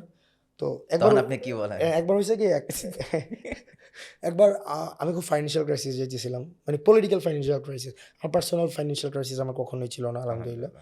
পলিটিক্যালি ফাইন্যান্সিয়াল ক্রাইসিস যাচ্ছিলাম, তখন একদিন ফোন দিল একজন, এদের আবার হচ্ছে সিস্টেম আছে। ধরেন আপনার সাথে সার্টেন একটা কোম্পানির ভালো সম্পর্ক, ধরে নিচ্ছি বসুন্ধরা, এই নামটা নিয়ে, মানে ধরেন বসুন্ধরার ভালো সম্পর্ক। তো আপনি সবার না, আপনি বসুন্ধরার নামটা নিতে। ওরা হচ্ছে রাজনীতিটাকে নষ্ট করে ফেলছে। ওরা পলিটিশিয়ানদেরকে পিক করে চুজ করে কিনে ফেলে এবং ওদের পারপাস সার্ভ করে, নষ্ট করে ফেলছে ওরা, এবং তারা এটার জন্য সাফার করবে। আমরা যদি বাইচা থেকে সাফার করবে, তারা ব্যবসা করবে, বাংলাদেশে ব্যবসা করবে। ব্যবসায়ীরা যখন রাজনীতিতে ইন্টারফেয়ার করবে তখন রাজনীতিটা নষ্ট হয়। এই যে বসুন্ধরা, আমার তাদের প্রতি কোনো ব্যবসায়িকভাবে কোনো ইয়া নেই। আপনি ব্যবসা করেন, অন্যান্য কোম্পানিগুলো যারা ব্যবসায়ীরা যখন রাজনীতিবিদ হয়ে উঠছে তখনই হচ্ছে প্রবলেমটা শুরু হয়েছে। বেশিরভাগ সময় ব্যবসা বান্ধব দেখেন, এই ব্যবসায়ীরা সবাই যখন সংসদে চলে আসছে তখন কিন্তু আর জনগণের প্রতিনিধিত্ব ছিল না, তখন হয়ে গেছিল সংসদটা পুরাই ব্যবসায়ীদের পুরো সার্ভ করার জন্য বিজনেসম্যান হয়ে ছিল। গেছিল। আওয়ামী লীগের যে আমি লাস্ট আপনাকে পার্লামেন্ট ইন্টারেস্টিং সবই তো ব্যবসায়ী ছিল। ইন্টারেস্টিং বিষয় বলি। ধরেন আপনি বড় একটা কোম্পানি, ফর এক্সাম্পল বসুন্ধরা, আপনি যদি 5টা এমপি কিনে ফেলতে পারেন, আপনি ধরেন চুজ করলেন আমি আবার 10টা এমপি পাঠাবো সংসদে, তাদের পুরো ফান্ডিংটা আমি দেবো, তাদের পুরো ব্যবসা মানে নির্বাচনের খরচটা আমি দেবো, তাদেরকে আপনি সংসদে পাঠান, তাদেরকে দিয়ে আপনি হচ্ছেন আপনার এজেন্ডা বাস্তবায়ন করতে আপনি পারেন। 10-15 কোটি টাকা ফান্ডিং দিয়ে you can get hundreds and thousands of crores. Yes, আপনি ধরেন 10টা অনেক ক্যান্ডিডেট, ইজি তাহলে। ইয়েস, আপনি 300 ক্যান্ডিডেট, এই 300 ক্যান্ডিডেটকে আমি মানে এই 1.5 বছর আমার অনেক এক্সপিরিয়েন্স হয়েছে। 300 ক্যান্ডিডেটকে, এটার জন্য জনগণের দায় আছে আমি বলবো। শুধুমাত্র যে আমি এই রাজনীতিবিদদের দায় নিয়ে সবাই কথা বলে, কিন্তু জনগণের দায়টা কোথায় আমি বলি। ধরেন এই ব্যবসায়ীরা কী করে, এই নির্বাচনে ওর টার্গেট থাকে যে সে 20টা সংসদ সদস্য হচ্ছে পার্লামেন্টে পাঠাবে, তা তাকে দিয়ে তার মতো করে সে পলিসি করবে। এই যে ঋণ খেলাপি, আপনি ঋণ খেলাপি ফ্রেন্ডলি পলিসি হবে। হ্যাঁ, আপনি ঋণ খেলাপির বিরুদ্ধে একটা পুরো না, ধরেন যুদ্ধ ইউভ ইয়েস, এস্টাবলিশড। যেমন ধরেন আমি যদি ঋণ খেলাপি, তার হচ্ছে 1500 কোটি টাকার ঋণ খেলাপি আছে ফর এক্সাম্পল, বা 2000 কোটি টাকার তার ঋণ আছে, সে যদি ধরেন আপনার 200 কোটি টাকা ইনভেস্ট করে, 200 কোটি টাকা দিয়ে ধরেন 20টা সংসদ সদস্য সে পাঠাইলো সংসদে, এই 200 কোটি টাকা দিয়ে তাকে 5 বছর সার্ভ করবে। That's the best investment Best any businessman investment। Can make. মানে আপনি তো দরকার নাই তো, তো এই কারণে কি আপনি ব্যবসায়ী, আপনি রাজনীতিকে নষ্ট করছেন। এবার দেখেন তাহলে রাজনীতিবিদরা কেন ব্যবসায়ীদের কাছে যায়? কারণ পলিটিক্স করতে তো পয়সা লাগবে। পলিটিক্স তো এমনি এমনি হচ্ছে না, আপনি 24 ঘন্টা সময় দিচ্ছেন জনগণকে, তো জনগণ বেশিরভাগ ক্ষেত্রে যে এনসিপিতে তোমরা আগায় যাও আমরা আছি, আগায় যাও আমরা আছি বলে কিন্তু টাকা দেওয়ার সময় আবার নাই। জনগণ যদি টাকা দেয়, জনগণ যদি রাজনীতিবিদদের দায়িত্ব নেয়, তখন রাজনীতিবিদরা জনগণের দায়িত্ব নিতে পারে। বাট আমরা তো এই যে পাবলিক ফান্ড রেজিং এর প্রথমবারের মধ্যে সায়েন্স দেখতে পারতেছি, ইয়াস, এই যে পরিবর্তনটা হচ্ছে, এনসিপির এখানে যত- একটা ম্যাসিভ। যত বেশি জনগণ আমাদেরকে, মানে আমরা জনগণের প্রতি যত বেশি দায়বদ্ধ থাকবো, তখন এই ব্যবসায়ীদেরকে আমার আর গুনতে হবে না। তখন আমি জনগণ ফ্রেন্ডলি পলিসি বানাইতে পারবো সংসদে, আমি জনগণের প্রতিনিধিত্ব করতে পারবো। কিন্তু আমি যদি আজকে জনগণের টাকা না নিয়ে যদি আমি বসুন্ধরার টাকা নিয়ে সংসদে যাইতাম, তাহলে কিন্তু আমি বসুন্ধরার পারপাসকে আমার সংসদে সার্ভ করতে হইতো। তো এই কারণে আপনার আগের সংসদগুলোতে আমার এক্সপিরিয়েন্স বা আমার আন্ডারস্ট্যান্ডিং এখন, আগের সংসদগুলোতে পিপল রিপ্রেজেন্টেটিভ ছিল না, বিজনেস রিপ্রেজেন্টেটিভ ছিল, মিলিটারি রিপ্রেজেন্টেটিভ ছিল, সেখানে আমলাতন্ত্রের রিপ্রেজেন্টেটিভ ছিল, সেখানে বিভিন্ন বিদেশের রিপ্রেজেন্টেটিভ ছিল এখানে, এবং বিদেশ এখানে আপনার ফান্ডিং করে, চায়না ফর এক্সাম্পল, আপনার USA for example, India for example, ওরা ফান্ড করে। ইন্ডিয়া যদি 20টা 30টা সংসদ সদস্য পাঠাইতে পারে, তারপর পাঁচটা সার্ভ করতে পারবে, সিম্পল এভাবে। সো ভয়ঙ্কর জিনিস হচ্ছে আমরা যে দেখতেছি নির্বাচনের সময় একজন এমপি ক্যান্ডিডেট যে লোকজনের সাথে আশেপাশে দাঁড়াবে রাইট বিফোর দ্য ইলেকশন, আবার একই দিক দিয়ে বড় ব্যবসায়ীদের থেকে টাকা নিতেছে হুম, ক্যান্ডিডেট বা এমপি হওয়ার পর, দে ফরগেট অ্যাবাউট দ্য পিপল। কারণ ওরা টাকাটা ফেরত দেওয়ার ব্যবস্থা করে আপনি দেয় কার বেশি। কাছে দায়বদ্ধ? সিম্পল, আপনি যদি বিজনেসম্যান তো আপনাকে ইনভেস্ট করছে, সেটা তো রিটার্ন দিতে হবে আপনাকে। So ওরা জনগণ ভুলে ওরা বিজনেসম্যানদের রিটার্নটা নাম্বার ওয়ান প্রায়োরিটি বানায় ফেলে। Yes, And that's the failure of Bangladeshi politics. Bangladesh পলিটিক্সের। এই কারণে আমি মনে করি যারা রাজনীতি করবে তাদের ব্যবসা করার দরকার নেই, যারা ব্যবসা করবে তাদের রাজনীতি করার দরকার নেই। 100%. ব্যবসায়ীরা রাজনীতিতে আসার দরকার নেই, আপনি ব্যবসা করেন, রাজনীতিরা ব্যবসায়িক ফ্রেন্ডলি হচ্ছে বিজনেস ফ্রেন্ডলি একটা এনভায়রনমেন্ট ক্রিয়েট করবে। কিন্তু যখন আপনার পলিসি মেকার অ্যান্ড পলিসির হচ্ছে বেনিফিশিয়ারি সেম পার্সন হয়ে যায়, তখন পলিসিটা কখনোই হচ্ছে নিউট্রাল হবে না। কারণ আপনি পলিসিটা যখন বানাবেন, তখন তো আপনি ওই পলিসিটাই বানাবেন যেটা থেকে আপনি বেনিফিটেড হইতে পারেন, তখন পিপল আপনার ডিকশনারি থেকে আউট হয়ে যায়। But আমরা বলতেছি যে আমরা এই জিনিসটা চাই, but it's still a fairy tale, এটা তো সম্ভব না। না, সম্ভব। ব্যবসা, পলিটিক্স, ধর্ম, পলিটিক্স অলওয়েজ একটা জেলস। থিন লাইন আছে। ব্যবসা পলিটিক্স সাংঘর্ষিক না। পলিসি মেকার অ্যান্ড পলিসির বেনিফিশিয়ারি কখনোই সেম পার্সন হওয়া যাবে না। যে খাতা দেখবে, যে পরীক্ষা দিবে, দুইটা কখনোই সেম পার্সন হবে না। আপনি যে মানে এক্সামিনার এবং এক্সামিনি কি সেম? আপনি পরীক্ষা দিয়েছেন, আপনি নিজেকে আপনি মার্ক করবেন, মানে এটা কি আপনি কখনোই ফেয়ার মার্ক দিবেন? আপনি 100 থেকে 100 দিয়ে বসে থাকবেন, সুযোগ থাকলে 110 দিবেন। সুতরাং যখন একটা ঋণ খেলাপি সংসদে যাবে, যখন একটা ব্যবসায়ী সংসদে যাবে, মানে আনফেয়ারভাবে সংসদে যাবে, তখন সে এমনভাবে পলিসিটা বানাবে যেটা ঋণ খেলাপিকে প্রমোট করে, এন্টারটেইন করে। সে এমনভাবে ব্যবসাটা করবে, এমনভাবে পলিসিটা বানাবে যে ব্যবসায়ীকে হচ্ছে শুধুমাত্র হচ্ছে বেনিফিটেড করবে, তার ডিকশনারিতে কখনোই পিপল থাকবে না। তো এখন যেটা হয়েছে, এটা শুধুমাত্র যে রাজনীতিবিদদের দায়, ব্যাপারটা এমন না। রাজনীতিবিদদের দায়িত্ব যদি পিপল নিয়ে নেয়, তাহলে আর বিজনেসম্যানদের কাছে যাওয়া লাগবে না। 3 seasons of scandals have been possible all thanks to the support of Rustic Eatery. আমার এই জায়গাটা খুবই পছন্দ, the food is fantastic, I think the ambience is great and prices are affordable too. আমি বলবো that you should definitely come here with your friends and family and try out the branches in Bonani, Uttara, Shantinagar and Dhanmondi. Let me know what you think and back to the episode. গত বছর একটা ঘটনা ঘটছিল যেটা আমি আজ পর্যন্ত বুঝি না ফুললি। গত বছর এনসিপি যখন দেশ জুড়ে র্যালি করতে যায়, out of all the places আপনার আওয়ামী লীগের গোপালগঞ্জে যান, অলমোস্ট মারা যান বা মায়ের খান, এবং army had to come in and save you guys. ওই দিনের ঘটনাটা কি একটু বলা যাবে? তোমার গোপালগঞ্জে কেন যাওয়া যাবে না? গোপালগঞ্জ কি আওয়ামী আমরা লীগের তো হোম গ্রাউন্ড। সো হোয়াট, এটা এটা কি আমরা So what? Army had to go in and save you guys. আমাদের তো হচ্ছে তার মানে ওদের মনস্তত্ত্ব দেখেন, আমরা তো 64 জেলায় যাচ্ছিলাম, তো আমি কেন গোপালগঞ্জকে আলাদা একটা জেলার বাইরে দেখব? মানে এটা তো আমাদের সীমান্তের বাইরে কি কোনো কিছু একটা, মানে গোপালগঞ্জের মানুষ তো আমাদের মানুষ, গোপালগঞ্জে যারা আছে তারা আমাদের মানুষ না? আমরা সব ডিস্ট্রিক্টে যাচ্ছিলাম, আমরা সব জায়গায় পদযাত্রা করছিলাম, তো গোপালগঞ্জকে আলাদাভাবে এই যে দেখার, এটার পক্ষপাতে আমি না। অন্য 15-20-30টা জেলার মতো গোপালগঞ্জ একটা। এই যে গোপালগঞ্জকে আলাদাভাবে দেখা, বগুড়াকে আলাদাভাবে দেখা, কুমিল্লাকে আলাদাভাবে দেখা, এগুলো হচ্ছে আওয়ামী দৃষ্টিভঙ্গি। আমরা এই যে আঞ্চলিক বৈষম্যের বিরুদ্ধে উঠতে চাই।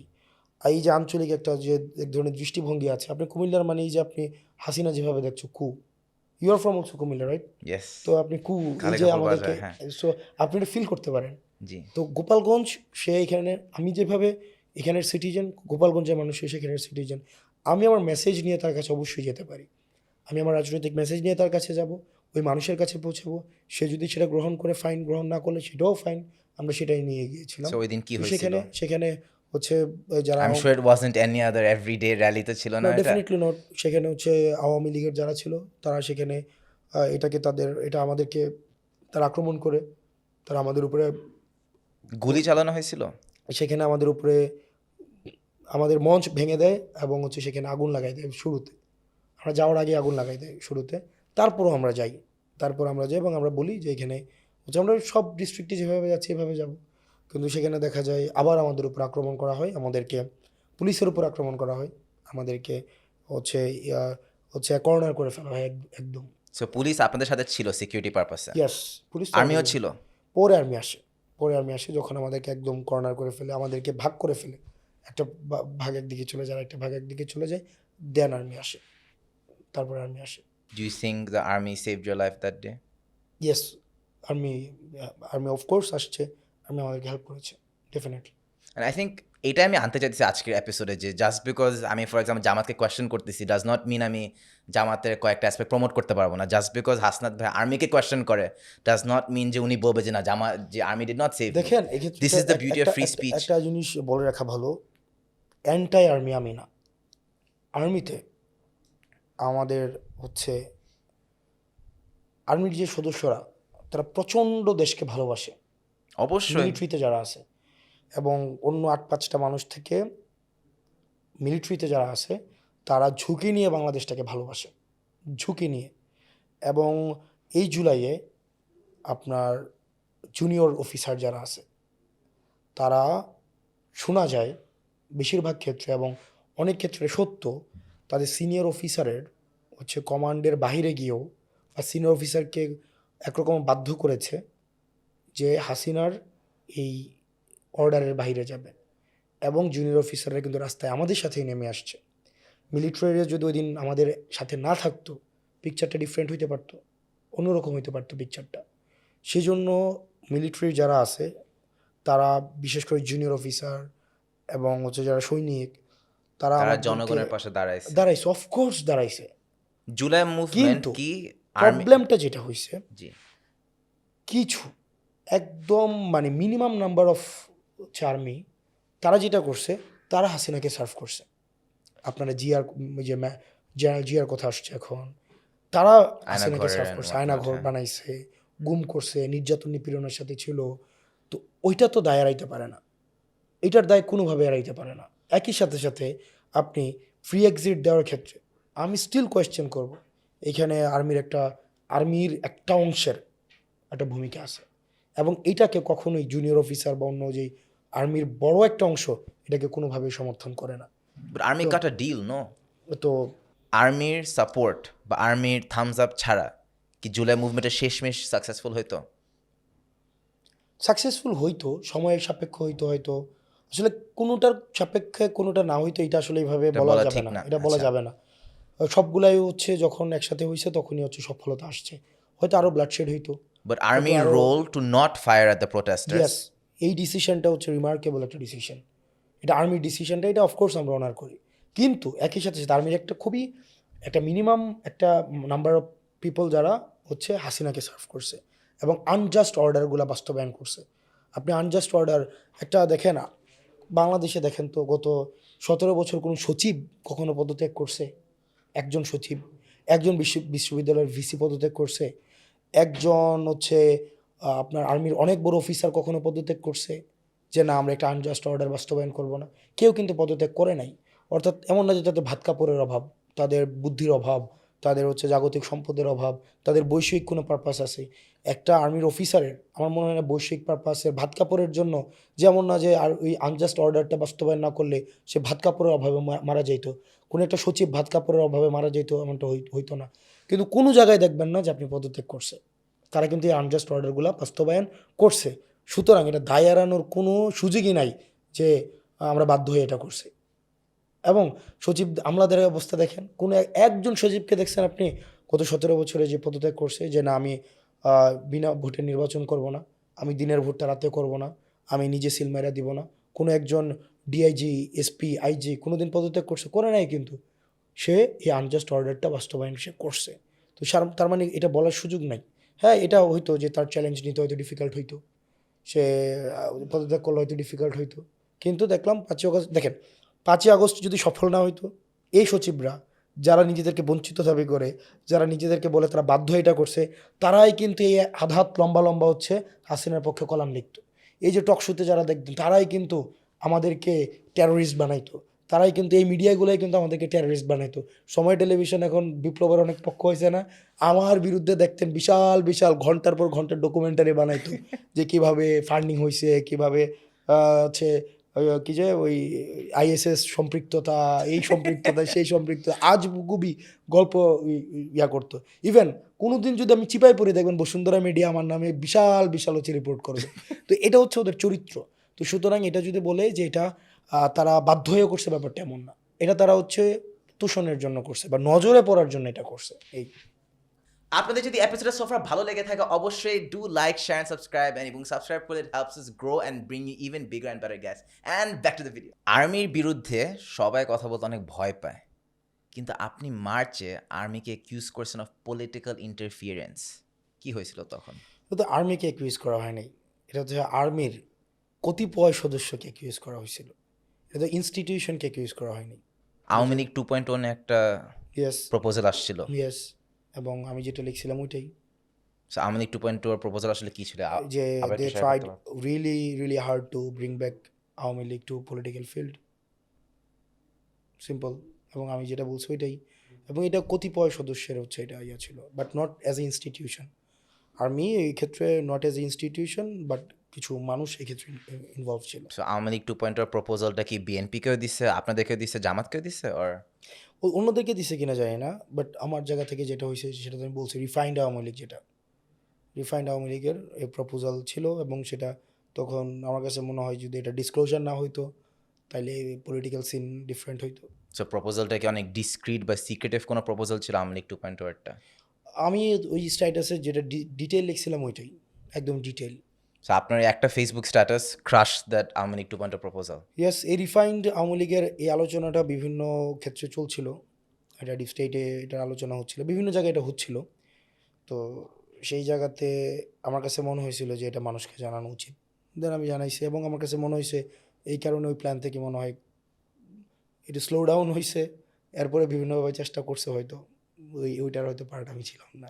আমি এখনো বুঝি না আপনার, মানে খুব খারাপ ভাষা বলতে আপনার কারো, আপনি আর্মি, বসুন্ধরা গ্রুপ, না, আর্মি- আওয়ামী লীগ, আমি- বিএনপি সবারে আমার- বাস দিতে দিতে। না, আর্মি ইনস্টিটিউশন আকারে আর্মির প্রতি আমার ফুল রেসপেক্ট আছে, আমি আবারও বলছি। এবং আমি অনেক অফিসারকে চিনি, অনেক জুনিয়র অফিসার, মিড রেঞ্জের অফিসার, ওনারা খুবই মানে মাঝে মাঝে ওনারা ওনাদের স্ট্রাগলের কথা বলে, ওনারা কত মানে অনেক বছর যে তারা অনেক কিছু করতে পারে নাই সেটার কথা বলে। আমি আবারও বলছি, আর্মি ইনস্টিটিউশন আকারে না, আর্মি কিছু মানুষ এই জড়িত ছিল যাদের অলরেডি আপনারা দেখছেন বিভিন্ন ট্রায়ালের মধ্যে আছে এখন। আপনার ইন্ডিয়ার প্রতি কোনো সফট স্পট নাই, নাকি ইন্ডিয়ার না, সরকারের প্রতি কোনো সফট না, স্পট নাই? এখানে কোনটা? বিষয় হচ্ছে ইন্ডিয়ার সাথে বাংলাদেশের যে সম্পর্কটা, এটা পিপল টু পিপল সম্পর্ক হওয়া উচিত। বাট ইটস গভর্নমেন্ট টু এটা গভর্নমেন্ট। হয়ে গেছে যে ইন্ডিয়ার গভর্নমেন্টের সাথে বাংলাদেশের আওয়ামী লীগের সম্পর্ক। আপনার সরকারের প্রতি না, শুধু definitely রাগটা, না। বাট না, মানুষ definitely ইন্ডিয়ার না। জনগণের প্রতি কোনো রাগ নাই। ডেফিনেটলি না। কালচারালি আমাদের অনেক হচ্ছে সিমিলারিটিস আছে, আমাদের হচ্ছে ফাইন্যান্সিয়াল অনেক এক্সচেঞ্জ আছে, আমাদের এখানে হচ্ছে ট্রেড অনেক কিছুই আছে ইন্ডিয়ার সাথে। তো এইখানে হচ্ছে মূলত ইন্ডিয়া বাংলাদেশকে আওয়ামী লীগের চোখে দেখে, মানে ইন্ডিয়ার কাছে, মানে ইন্ডিয়ার গভর্নমেন্ট বাংলাদেশকে আওয়ামী লীগের চোখে দেখে। ইন্ডিয়ার গভর্নমেন্ট বাংলাদেশের মানুষের চোখে বাংলাদেশকে দেখতে হবে, তাইলেই মানে সলভড। আপনাকে একটা কঠিন প্রশ্ন করি, আপনার কি মনে হয় ইন্ডিয়ার সরকার হাদির কিলিংয়ে ইনভলভ ছিল? এখানে ধরেন এটা এভাবে খুব স্বাভাবিক। দেখেন, বাংলাদেশের যারা স্থিতিশীল পরিস্থিতি তৈরি করতে চায় তাদের সবাইকে বিনা পাসপোর্টে আপনার হচ্ছে ভারত সরকার থাকতে দিচ্ছে। হাসিনাকে শেল্টার দিচ্ছে, হাসিনাকে ওখানে বসে মিটিং করা, ওখানের যেই আওয়ামী লীগের যারা এই হত্যাকাণ্ডের সাথে জড়িত ছিল, এই জুলাইয়ে যারা হচ্ছে এই জুলাই ম্যাসাকারের সাথে জড়িত ছিল, সবাইকে ইন্ডিয়াতে শেল্টার দেওয়া হচ্ছে। এবং এটা তো এমন না যে লুকায়া ছাপায়া হচ্ছে, এটা মানে একদম দিবালুকের মতো স্পষ্ট। সো ইন্ডিয়ার ইন্ডিয়া সরকার ইজ এক্ষেত্রে supporting the destabilisation of Bangladesh. Of course supporting. তারা আমাদের দেশের এই ডিস্টেবিলাইজেশনের সাথে সরাসরি যুক্ত। না হইলে হাসিনাকে ব্যাক করতো, তাহলে এই বিনা পাসপোর্টে এতগুলো মানুষকে কখনোই তারা হচ্ছে ওখানে ফ্রিতে থাকতে দিত না। তারপর হচ্ছে ওখানে দেখা যাচ্ছে ট্রেনিং নিয়ে দেশে এসে একটা ক্লিয়ার একটা হত্যাকাণ্ড পরিচালনা করে আবার চলে যাচ্ছে। তো এটা না আসলে বিনা প্রশ্নের ঊর্ধ্বে আসলে রাখার কোনো সুযোগ নাই। এখানে ভারতকে তার পলিসি রিভাইজ করতে হবে, পিপল টু পিপল কানেকশন এখানে করতে হবে। তারা যদি তারা এইভাবেই বাংলাদেশকে দেখে, আসলে বাংলাদেশের সাথে তাদের যেই রাজনৈতিক দূরত্ব এটা বাড়তেই থাকবে। আপনি সেভেন সিস্টার্সের ব্যাপারে খুব ডেঞ্জারাস একটা কমেন্ট করছিলেন অ্যাট দ্য টাইম, যে ইন্ডিয়া যদি বাংলাদেশকে ডিস্টেবিলাইজ করে, বাংলাদেশ চাইলে সেভেন সিস্টার্সের মতো ডিস্টেবিলাইজেশন কজ করতে পারে। Yes, true. Can you tell us what you exactly said? India যদি আমাদের দেশকে যারা ডিস্টেবিলাইজ করতে চায় তাদেরকে এভাবে ট্রেনিং দিচ্ছে, ফাইন্যান্স করছে, তারা যদি এটা করতে থাকে আমাদের দেশকে অস্থিতিশীল করার জন্য, তাহলে তাদের দেশের যারা উগ্রপন্থী আছে, চরমপন্থী আছে, তারা যখন আমাদের দেশে বিভিন্নভাবে, তো দেখা যায় তারা আমাদের দেশে, আমরা বলেছি যে সেই জায়গা থেকে যে তাদের যে চিকেন নেক আছে, তাদের এটা আমাদের দেশের অনেকেই একটা বড় একটা অংশ যাদের উপরে হয়তো এই সরকার বিভিন্ন সময় বিভিন্ন স্টেপ নিয়েছে, তারা যখন তাদেরকে পেট্রোনাইজ করবে তখন ওই সরকারের আসলে তখন কিছু বলার থাকবে না। Same treatment. অর্থাৎ আমার দেশকে আপনি ডিস্টেবিলাইজ করছেন, আমার দেশের এই যারা উগ্রপন্থী আছে তাদেরকে আশ্রয় দেওয়ার মাধ্যমে। এখন আপনার দেশকে যারা অস্থিতিশীল করতে চায়, আমার দেশে যদি এরকম কেউ থেকে থাকে, যদি কেউ থেকে থাকে, তখন আপনি এটার বিরুদ্ধে মানে আপনি অভিযোগ দিতে পারবেন না। আমি সেই জিনিসটা বলেছি ওখানে। তো আমি একজন সাধারণ ভোটার হিসেবে আমি আপনার সেন্টিমেন্টের সাথে একমত, কিন্তু আপনি যখন এমপি হবেন, ইনশাল্লাহ এমপি হইতে পারেন কয়েকদিন পর ইনশাল্লাহ, can you be saying such reckless statements like that? ভাই এখানে সিম্পল, আপনি আমার দেশের মানুষ মারবেন না, আমিও আপনার দেশের মানুষকে, আপনি আমার বাট সীমান্তে ইন্ডিয়ার মতো একটা সুপার পাওয়ারকে ওপেনলি থ্রেট আপনি আমার দেওয়া। দেশের মানুষকে সীমান্তে গুলি করে হত্যা করছেন, এটা হচ্ছে, এটা মানে সীমান্ত সাইজের বিষয় না, আপনি কত বড় দেশ এটার বিষয় না, এটা হচ্ছে ডিগনিটির বিষয়, রেসপেক্টের বিষয়। আপনি আমার দেশকে রেসপেক্ট করেন, আমি আপনার দেশের কিন্তু মানুষকে এমন একটা respect করি। Statement can go wrong, no? আপনি আমার দেশের মানুষকে রেসপেক্ট করেন। হোয়াট আমি ইফ আপনার ইন্ডিয়া দেশের ওই মানুষকে স্টেটমেন্ট, সো respect ইন্ডিয়া করি। ওই স্টেটমেন্টটা দেখে ওরা high commissioner, I think Delhi high কমিশনারকে একটা মিটিংয়ের জন্য কল এটা করছিল। হচ্ছে আপনি আপনার জায়গা থেকে কতটা হচ্ছে এখানে লজিক্যাল, আপনি আপনার জায়গাতে কতটা রাইট, সেটা হচ্ছে বিষয়। আপনি আমার দেশের চরমপন্থীদেরকে, যারা আমাদের দেশটাকে অস্থিতিশীল করতে চায়, তাদেরকে আপনি সবভাবে আপনি হেল্প করছেন। এই সম্পর্কটা তো হবে ন্যায্যতার ভিত্তিতে। আমি আপনার পার্শ্ববর্তী দেশ হিসেবে আপনার দেশের স্ট্যাবিলিটি আমি চাইবো, একই জিনিস আপনার থেকে আমি এক্সপেক্ট করব। আপনি তো আমার দেশকে আপনি এভাবে ডিস্টেবিলাইজ করতে পারেন না বছরের পর বছর। সিম্পল, এটা হচ্ছে আপনার থেকেও আমি সিমিলার হচ্ছে ট্রিটমেন্ট এক্সপেক্ট করব, যেই ট্রিটমেন্ট আমি আপনাকে করব। সো ইন্ডিয়াকে অ্যাকাউন্টেবল ধরে রাখার জন্য কি এই ধরনের statement is the only way, নাকি are the better ways to do it? Of course এখানে বিভিন্ন বেটার ওয়ে আছে। আমাদের যেই আমাদের বিশেষ করে পররাষ্ট্র মন্ত্রণালয়ের তৎপরতা সেক্ষেত্রে গুরুত্বপূর্ণ। এবং বিশেষ করে যেটা হয়েছে কিছুক্ষণ আগে যেটা বললাম, আগে নির্বাচনে বিনা ভোটের নির্বাচনগুলোতে যেহেতু ইন্ডিয়ার একটা বড় একটা মানে ব্যাক ছিল, এই কারণে গভর্নমেন্ট খুব স্ট্রিক্ট অ্যাকশনে যাইতে পারতো না। কারণ আপনার এই গভর্নমেন্ট টিকায় রাখার জন্য ইন্ডিয়ার সাপোর্ট দরকার ছিল। রেজাল্টের আগে দেখা যেত ইন্ডিয়া হচ্ছে বাংলাদেশের গভর্নমেন্টকে কংগ্রেচুলেট করতো। আমরা জিএম কাদেরকে দেখছি ইন্ডিয়া থেকে মিটিং করে আইসা বলতো যে কী মিটিং হয়েছে বলা যাবে না। আমরা দেখতাম আমাদের সাবেক পররাষ্ট্রমন্ত্রী ইন্ডিয়াকে গিয়ে বলে আসতো যেভাবেই হোক আপনারা আগামী বছর সরকারকে টিকান, সরকারকে জিতান। তো এই ধরনের বিষয়গুলো হয়েছে। তো যখন আপনার সম্পর্কটা এরকম লবসাইডেড হয়ে যাবে তখন আপনি ডিপেন্ডেন্সি ক্রিয়েট হবে, এবং ওই সরকার যেহেতু আপনাকে একটা অন্যায্য সাপোর্ট সবসময় দিচ্ছে, এই কারণে একটা অন্যায্য সুবিধা সবসময় আপনার কাছ থেকে নিতে পারবে। কিন্তু সম্পর্কটা যখন ন্যায্যতার হবে তখন আর এই ধরনের অন্যায্য সুযোগ সুবিধা আপনার উপরে চেপে বসা, আরোপিত হয়ে ওঠার যে প্রবণতা, সেই জিনিসটা অনেকটা কমে আসবে, এবং সেটা হচ্ছে আমাদের পলিসির মধ্য দিয়ে সেই জিনিসটা সম্ভব। বাংলাদেশ আর ইন্ডিয়ার সম্পর্কের মধ্যে যে ক্রাইসিস, এটা সবচেয়ে বড় প্রমাণ দেখতে পাচ্ছি ক্রিকেটে। বাংলাদেশ কয়েকদিন আগে আইসিসি ক্রিকেট ওয়ার্ল্ড কাপ থেকে উইথড্র করতে হয় পাকিস্তানও তো করলো মনে হয় ইন্ডিয়ার সাথে ম্যাচ জাস্ট খেলবে ইন্ডিয়ার না, এগেনস্টে ম্যাচটা। ম্যাচ খেলবে না মনে বাট হয়। এখানে একটা ভয় কাজ করে না যে India ultimately is a super power, and এই অ্যাঙ্গেলটা আসে উইথ আইসিসির গেম অ্যাজ ওয়েল, যেটা আমারও ভয় করে। এখন ধরেন আপনি একটা স্টেটমেন্ট দিলেন, খুব সাহসী লাগে, sentiment, I fully agree, but from a diplomatic বা ফ্রম আ পলিটিক্যাল পার্সপেক্টিভ ক্রিকেটও সেম জিনিস হয়ে গেছে যে বাংলাদেশের ক্রিকেট বোর্ড শত শত কোটি টাকার ফান্ডিং পায় আইসিসি থেকে। BCB decided to not be a part of the World Cup. পরের বছরে আমরা এই শত শত কোটি টাকার ফান্ডটা নাও পাইতে পারি। বাংলাদেশি যত ক্রিকেটার আছে ওরা পরের বছর they might not have a living, মানে Bangladesh cricket is at risk. সেটা ভবিষ্যতে আমরা কীভাবে থামাতে পারি? এটা সম্পর্কটা তো ন্যায্যতার হইতেছে না। আপনি হচ্ছে মানে আমরা সবাই ক্রিকেট ভালোবাসি, বাট আমরা ক্রিকেটকে স্যাক্রিফাইস করে ফেললাম আপনি ফর আপনি আপনি দেশের ক্রিকেটারদের নিরাপত্তার বিষয়ে ভাবছেন না, আপনি মুস্তাফিজকে হচ্ছে আইপিএল খেলতে দিবেন না। এখানে তো শুরুটা তো বিষয়টা হচ্ছে ন্যায্যতার ভিত্তিতে হবে। সো আমাদের বাংলাদেশি ভোটার হিসাবে উই শুড বি প্রাউড যে আমরা ইন্ডিয়ার কাছে সেল আউট করি না। অফকোর্স এটা ইন্ডিয়ার কাছে না, এটা যে কোনো দেশের কাছে এটা হইতে পারে। সিম্পল, এটা হচ্ছে আপনি সো ক্রিকেটকে এখানে স্যাক্রিফাইস করার কোনো রাইট ব্যাপার এবং না। রং, আপনি না এটা ক্রিকেটকে সেল আউট করার কি বিষয় এটা? ক্রিকেটাররা পরের বছর যদি ফান্ডিং না পায়, না ফান্ডিং তার মানে কি আপনি একটা অন্যায্য, মানে ফান্ডিং এর জন্য আপনি একটা অন্যায্য বিষয়, একটা ইলিগ্যাল বিষয়কে আপনি আপনার ক্রিকেটারদের সিকিউরিটিকে কম্প্রোমাইজ করে আপনি হচ্ছেন বছরের পর বছর শুধুমাত্র ফান্ডিং এর জন্য বাট এটাই সুপার পাওয়ারের কাছে এটাই আসে যে মানে আমি পলিটিক্যাল সায়েন্সের একজন student, so isn't that the power of a super power? নত যেন হওয়া, সাবমিসিভ হওয়া, আচ্ছা, ঠিক না, সাবমিসিভ হওয়া। পাকিস্তান বাট দেখলাম, আমরা কি সুপার পাওয়ারের সাথে ক্যাচাল পেরে পারবো? ক্যাচাল না, আপনি আপনার যেই মানে লিগ্যাল গ্রাউন্ডে আপনার যেটা ন্যায় সেই জায়গায় আপনি হচ্ছেন দাঁড়াচ্ছেন। সিম্পল। ওয়ার্ল্ড কাপ ছেড়ে দেওয়া ছাড়া কোনো অল্টারনেটিভ ওয়ে ছিল না? হচ্ছে অল্টারনেটিভ, এটা প্রতিবাদের বিভিন্ন ফর্ম হয়, এটা প্রতিবাদের একটা ফর্ম। এটাকে তো হচ্ছে আমার ক্রিকেটারদের সিকিউরিটি কম্প্রোমাইজ করা তো এখানে আপনার হচ্ছে মানে কখনই কোনো ওয়াইজ ডিসিশন হইতে পারতো না। আমার ক্রিকেটারদের সিকিউরিটি হচ্ছে ফার্স্ট কম্প্রোমাইজ, আমার ফার্স্ট প্রায়োরিটি, দেন হচ্ছে অন্যান্য ইস্যু আসে।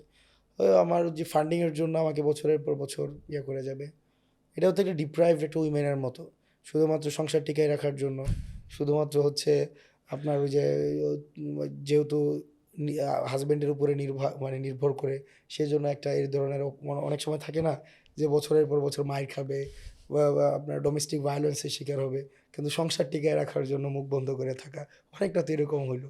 ওই বলতো না যে হাজব্যান্ড ওয়াইফের সম্পর্ক, আপনার ওই যে পররাষ্ট্রমন্ত্রী মোমেন বলছিল না হাজব্যান্ড ওয়াইফের সম্পর্ক, তো এই সম্পর্ক থেকে বাইরে হবে। সিম্পল। চায়না, ইউএসএ, ইন্ডিয়া এখন সুপার পাওয়ার তো ধোয়া তুলসী পাতা না, আমাদের তাদের একজন থেকে তো সাপোর্ট নিতে হবে। সো আমরা কোন দিকে যাব? আমরা কোন দিকে যাব না, কারোর দিকে আমরা যাব না, আমাদের দিকে আসবে। সিম্পল। আমরা আমাদের দেশের আপনার কনটেক্সটে আমরা আমাদের মতো পলিসি নিয়ে, আমরা আমাদের দেশের মানুষ বিবর্জিত কোনো পলিসি সাস্টেন করবে না। জনগণ যেখানে ইনক্লুডেড না, সিটিজেন যেখানে ইনক্লুডেড না, সেটা কোনোভাবেই হচ্ছে আপনার সেই পলিসি কখনোই হচ্ছে সাস্টেনেবল হবে না। তো আমি ইন্ডিয়ার দিকে যাব নাকি চায়নার দিকে যাব না রাশিয়ার দিকে যাব, বিষয়টা এমন। আমি আমার উপযোগিতা তৈরি করব, অন্যান্য দেশ আমার দিকে আসবে। Simple, that's how I understand. Would you welcome influence from the US or China? আমি কোনো দেশেরই ইনফ্লুয়েন্স, এটা মানে চায়নার ইনফ্লুয়েন্সও আমি হচ্ছে এখানে ওয়েলকাম করি না, ইন্ডিয়ার ইনফ্লুয়েন্সকে যেভাবে আমি ওয়েলকাম করি না, আমি কোনো দেশের ইনফ্লুয়েন্স এখানে ওয়েলকাম করি না। বাট বাংলাদেশের তো সবার সাথে ইন্টারন্যাশনাল আমাদের- ইনফ্লুয়েন্স লাগবে টু গ্রো, না ইনফ্লুয়েন্স নয়, ইন্টারন্যাশনাল হচ্ছে কোঅর্ডিনেশন লাগবে। Not influence. Of course not. এখানে হচ্ছে আমার ইন্টারন্যাশনাল হচ্ছে সবার সাথে আমার ইন্ডিয়ার সাথে কোঅর্ডিনেশন লাগবে, সবার সাথে কোঅর্ডিনেশন লাগবে, সেটা অবশ্যই ন্যায্যতার ভিত্তিতে। কিন্তু এটা হচ্ছে কোনো ধরনের সুপার অর্ডিনেট সাবঅর্ডিনেট এই হিসাবে কোনো সম্পর্ক হবে না। সম্পর্ক হবে ইকুয়াল, সম্পর্ক হবে ন্যায্যতার ভিত্তিতে, সম্পর্ক হবে আমাদের ফাইন্যান্সিয়াল রিলেশন থাকবে, আমাদের হচ্ছে কালচারাল রিলেশন থাকবে। এখানে আমাদের হচ্ছে এখন আপনি একা কখনোই আপনি একটা দেশ এখন কোনোভাবেই সার্ভাইভ করতে পারবে না। তো সেই জিনিসগুলো অবশ্যই হইতে হবে সেখানে। আপনার এটার মধ্যে ব্যালেন্স থাকতে হবে। সো এটা হচ্ছে আপনি একটা আমাদের হাসিনা ক্ষমতা টিকায় রাখার জন্য আপনার নেকেডলি ইন্ডিয়ার হচ্ছে সাপোর্ট নিয়েছে এবং সাপোর্ট দিয়েছে। এই ধরনের সম্পর্ক কোনো দেশের সাথেই পুনরাবৃত্তি হোক, ইন্ডিয়ার পরিবর্তে অন্য কোনো দেশ, ইন্ডিয়ার পরিবর্তে চায়না কিংবা রাশিয়া কিংবা হচ্ছে ইউএসএ, এই ধরনের কোনো সম্পর্ককে আমরা ওয়েলকাম করি না। আমি আশা করি এই প্রজন্ম এই সম্পর্কের বিশ্বাস করে না। সহযোগিতা থাকবে প্রত্যেকটা দেশের সাথেই, কিন্তু কোনো দেশের সাথেই হচ্ছে কোনো আনফেয়ার কোনো হচ্ছে সম্পর্ক থাকবে না।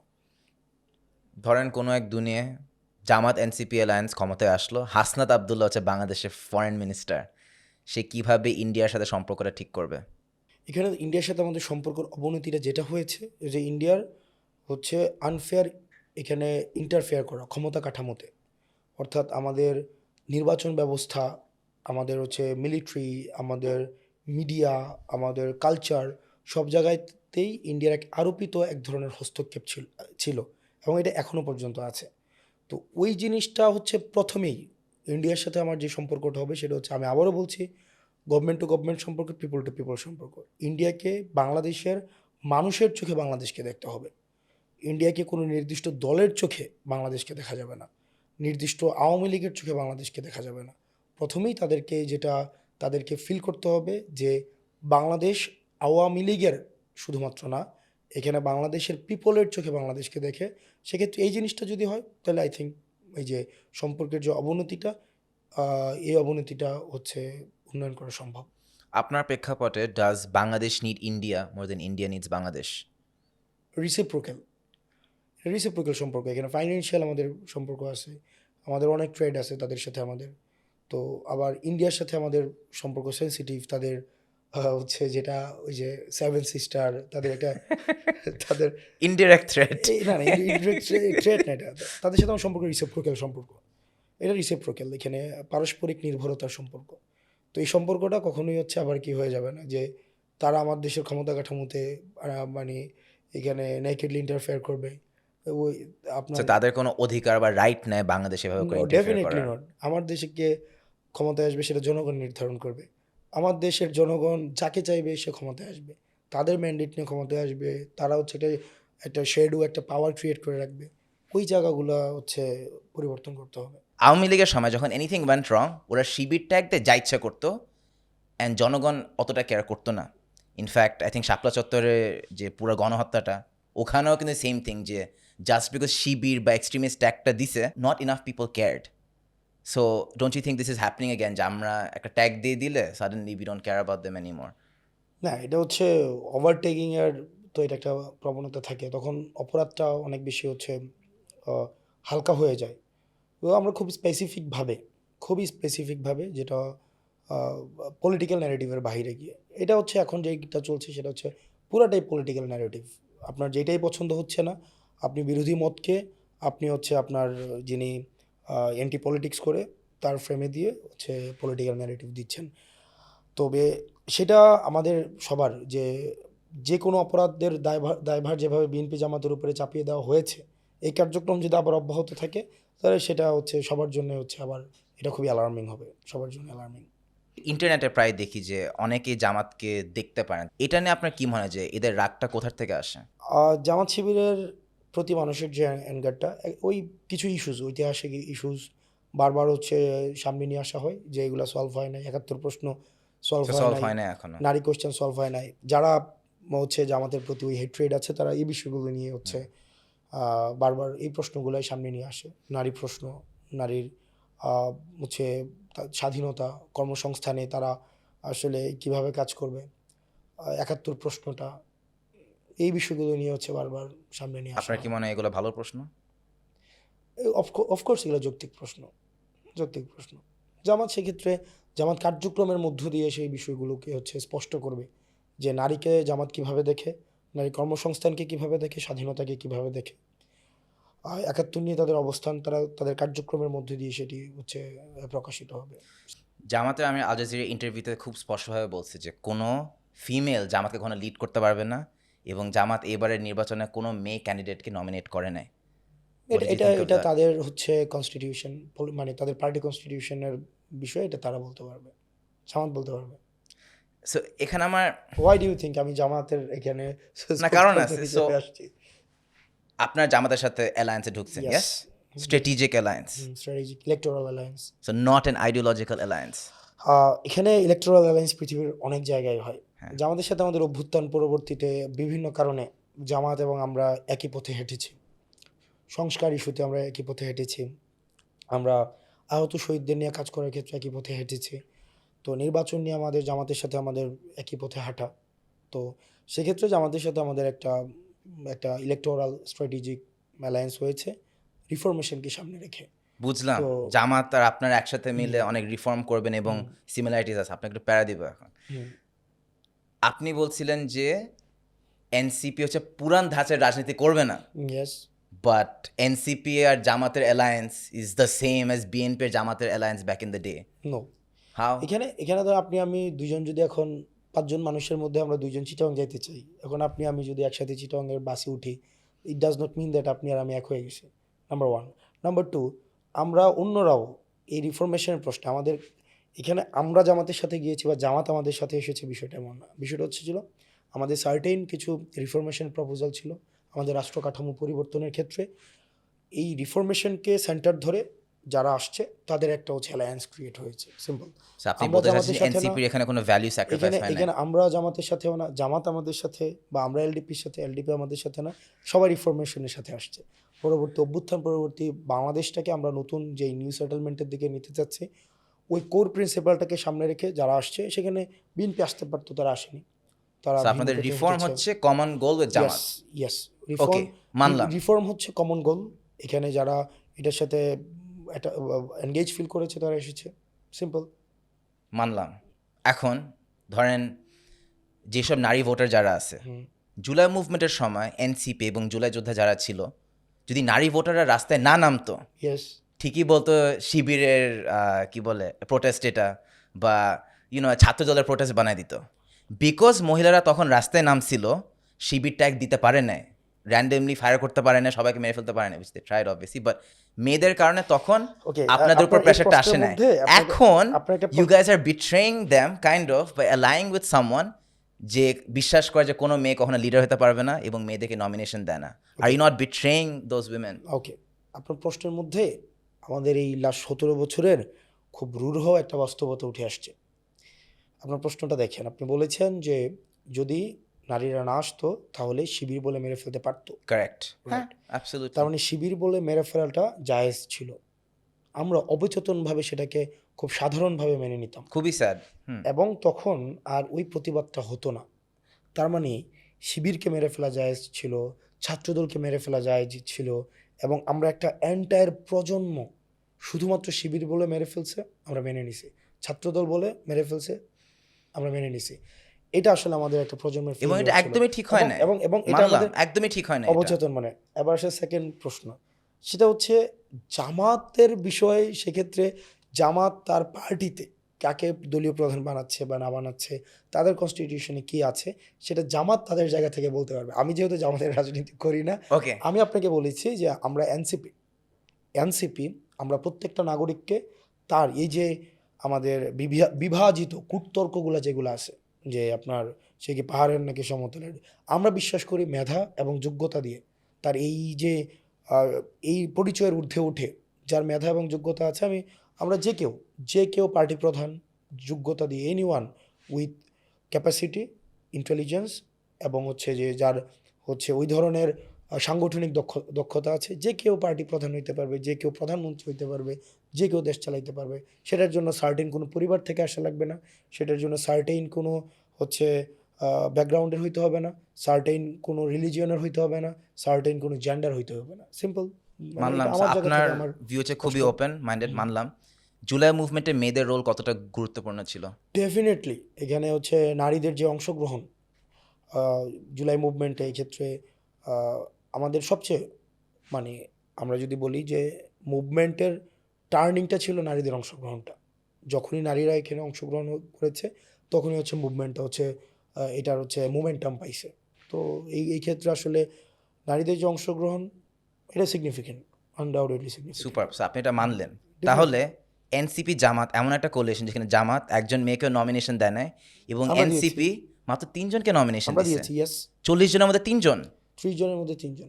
30 জনের 3 জন, Yes. That's still less than what's our math 3 জনের মধ্যে 10%। 10%. 10%, yes. Is that enough?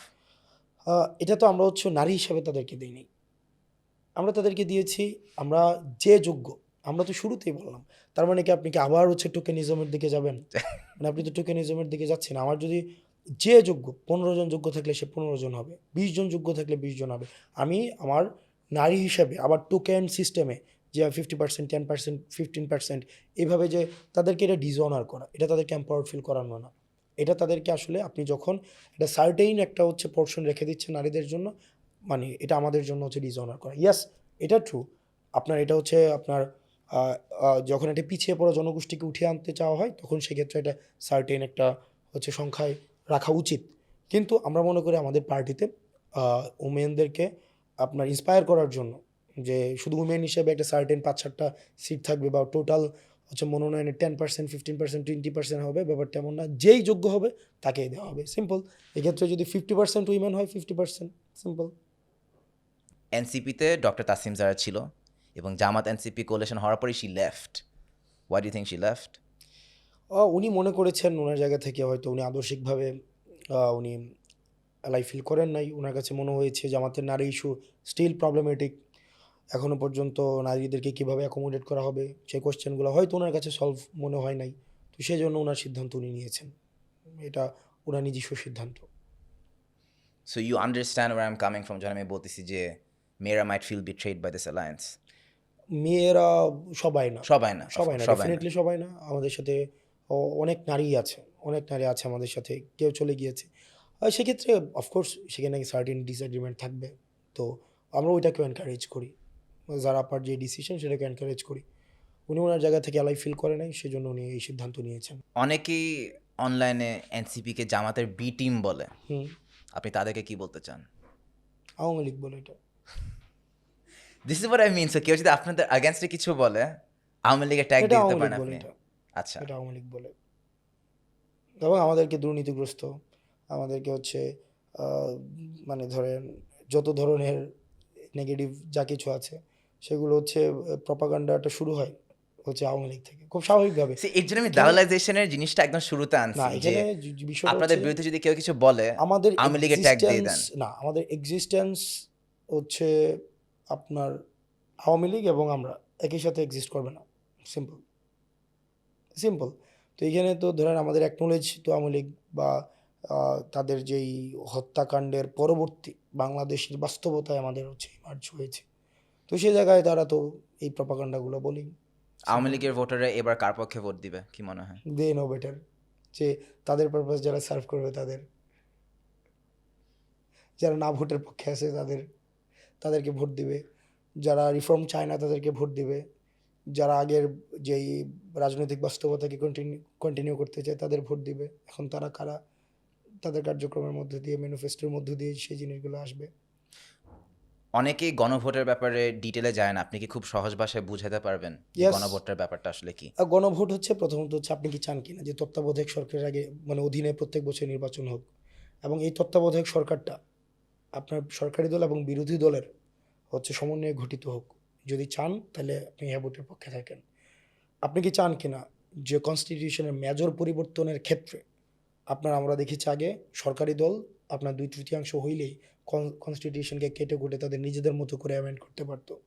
আপনারা চান কিনা এই ধরনের কনস্টিটিউশনের মেজর যে অ্যামেন্ডমেন্টগুলোর ক্ষেত্রে সেটা জনগণের আবার হচ্ছে গণভোটে আসুক এবং আপার হাউসের ম্যান্ডেট নিয়ে সেটাকে সংস্কার হোক? যদি চান তাহলে সেক্ষেত্রে আপনি হ্যাঁ পক্ষে অবস্থান নেন। আপনি চান কিনা যে একজন প্রধানমন্ত্রী 2বারের বেশি থাকতে পারবে না, মানে এটা কি হচ্ছে আপনার কন্টিনিউ হইতে হবে ব্যাপারটা এমন না, টানা 2বার হইতে পারে, একবার 2 বছর গ্যাপ দিয়ে আবার একবার, মানে টোটাল 2বারের বেশি যদি আপনি না চেয়ে থাকেন তাহলে আপনি হ্যাঁ পক্ষে অবস্থান নেন। তারপরে হচ্ছে আপনার যেই আমাদের পাবলিক সার্ভিস কমিশন যেটা হয়, আপনার এই পাবলিক সার্ভিস কমিশনের ক্ষেত্রে এটা গঠন প্রক্রিয়াটা দেখা গিয়েছে সবসময় সরকারি দলের ইচ্ছা অনুযায়ী সেটা গঠিত হইতো। তো চাকরির ক্ষেত্রে দেখা যেত যে সরকারি দল রুলিং পার্টির যারা মতাদর্শের তাদেরকে হচ্ছে চাকরিতে ফেসিলিটেট করা হতো। তো আমরা এটার পরিবর্তন চাই কিনা? অবশ্যই সেটার পরিবর্তন চাই এবং আমরা চাই যে পাবলিক সার্ভিস কমিশনটা যখন গঠন করা হবে সেটা অবশ্যই সকল দলের মতামত নিয়ে সেটা গঠন করা হোক।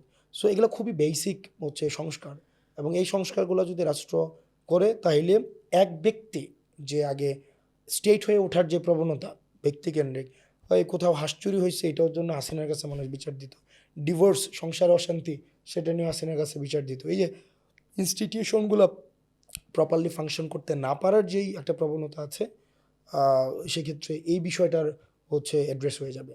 তো এগুলো হচ্ছে বেসিক বিষয়। টোটাল হচ্ছে এখানে 48টা প্রশ্ন আছে এই ধরনের সংস্কারের।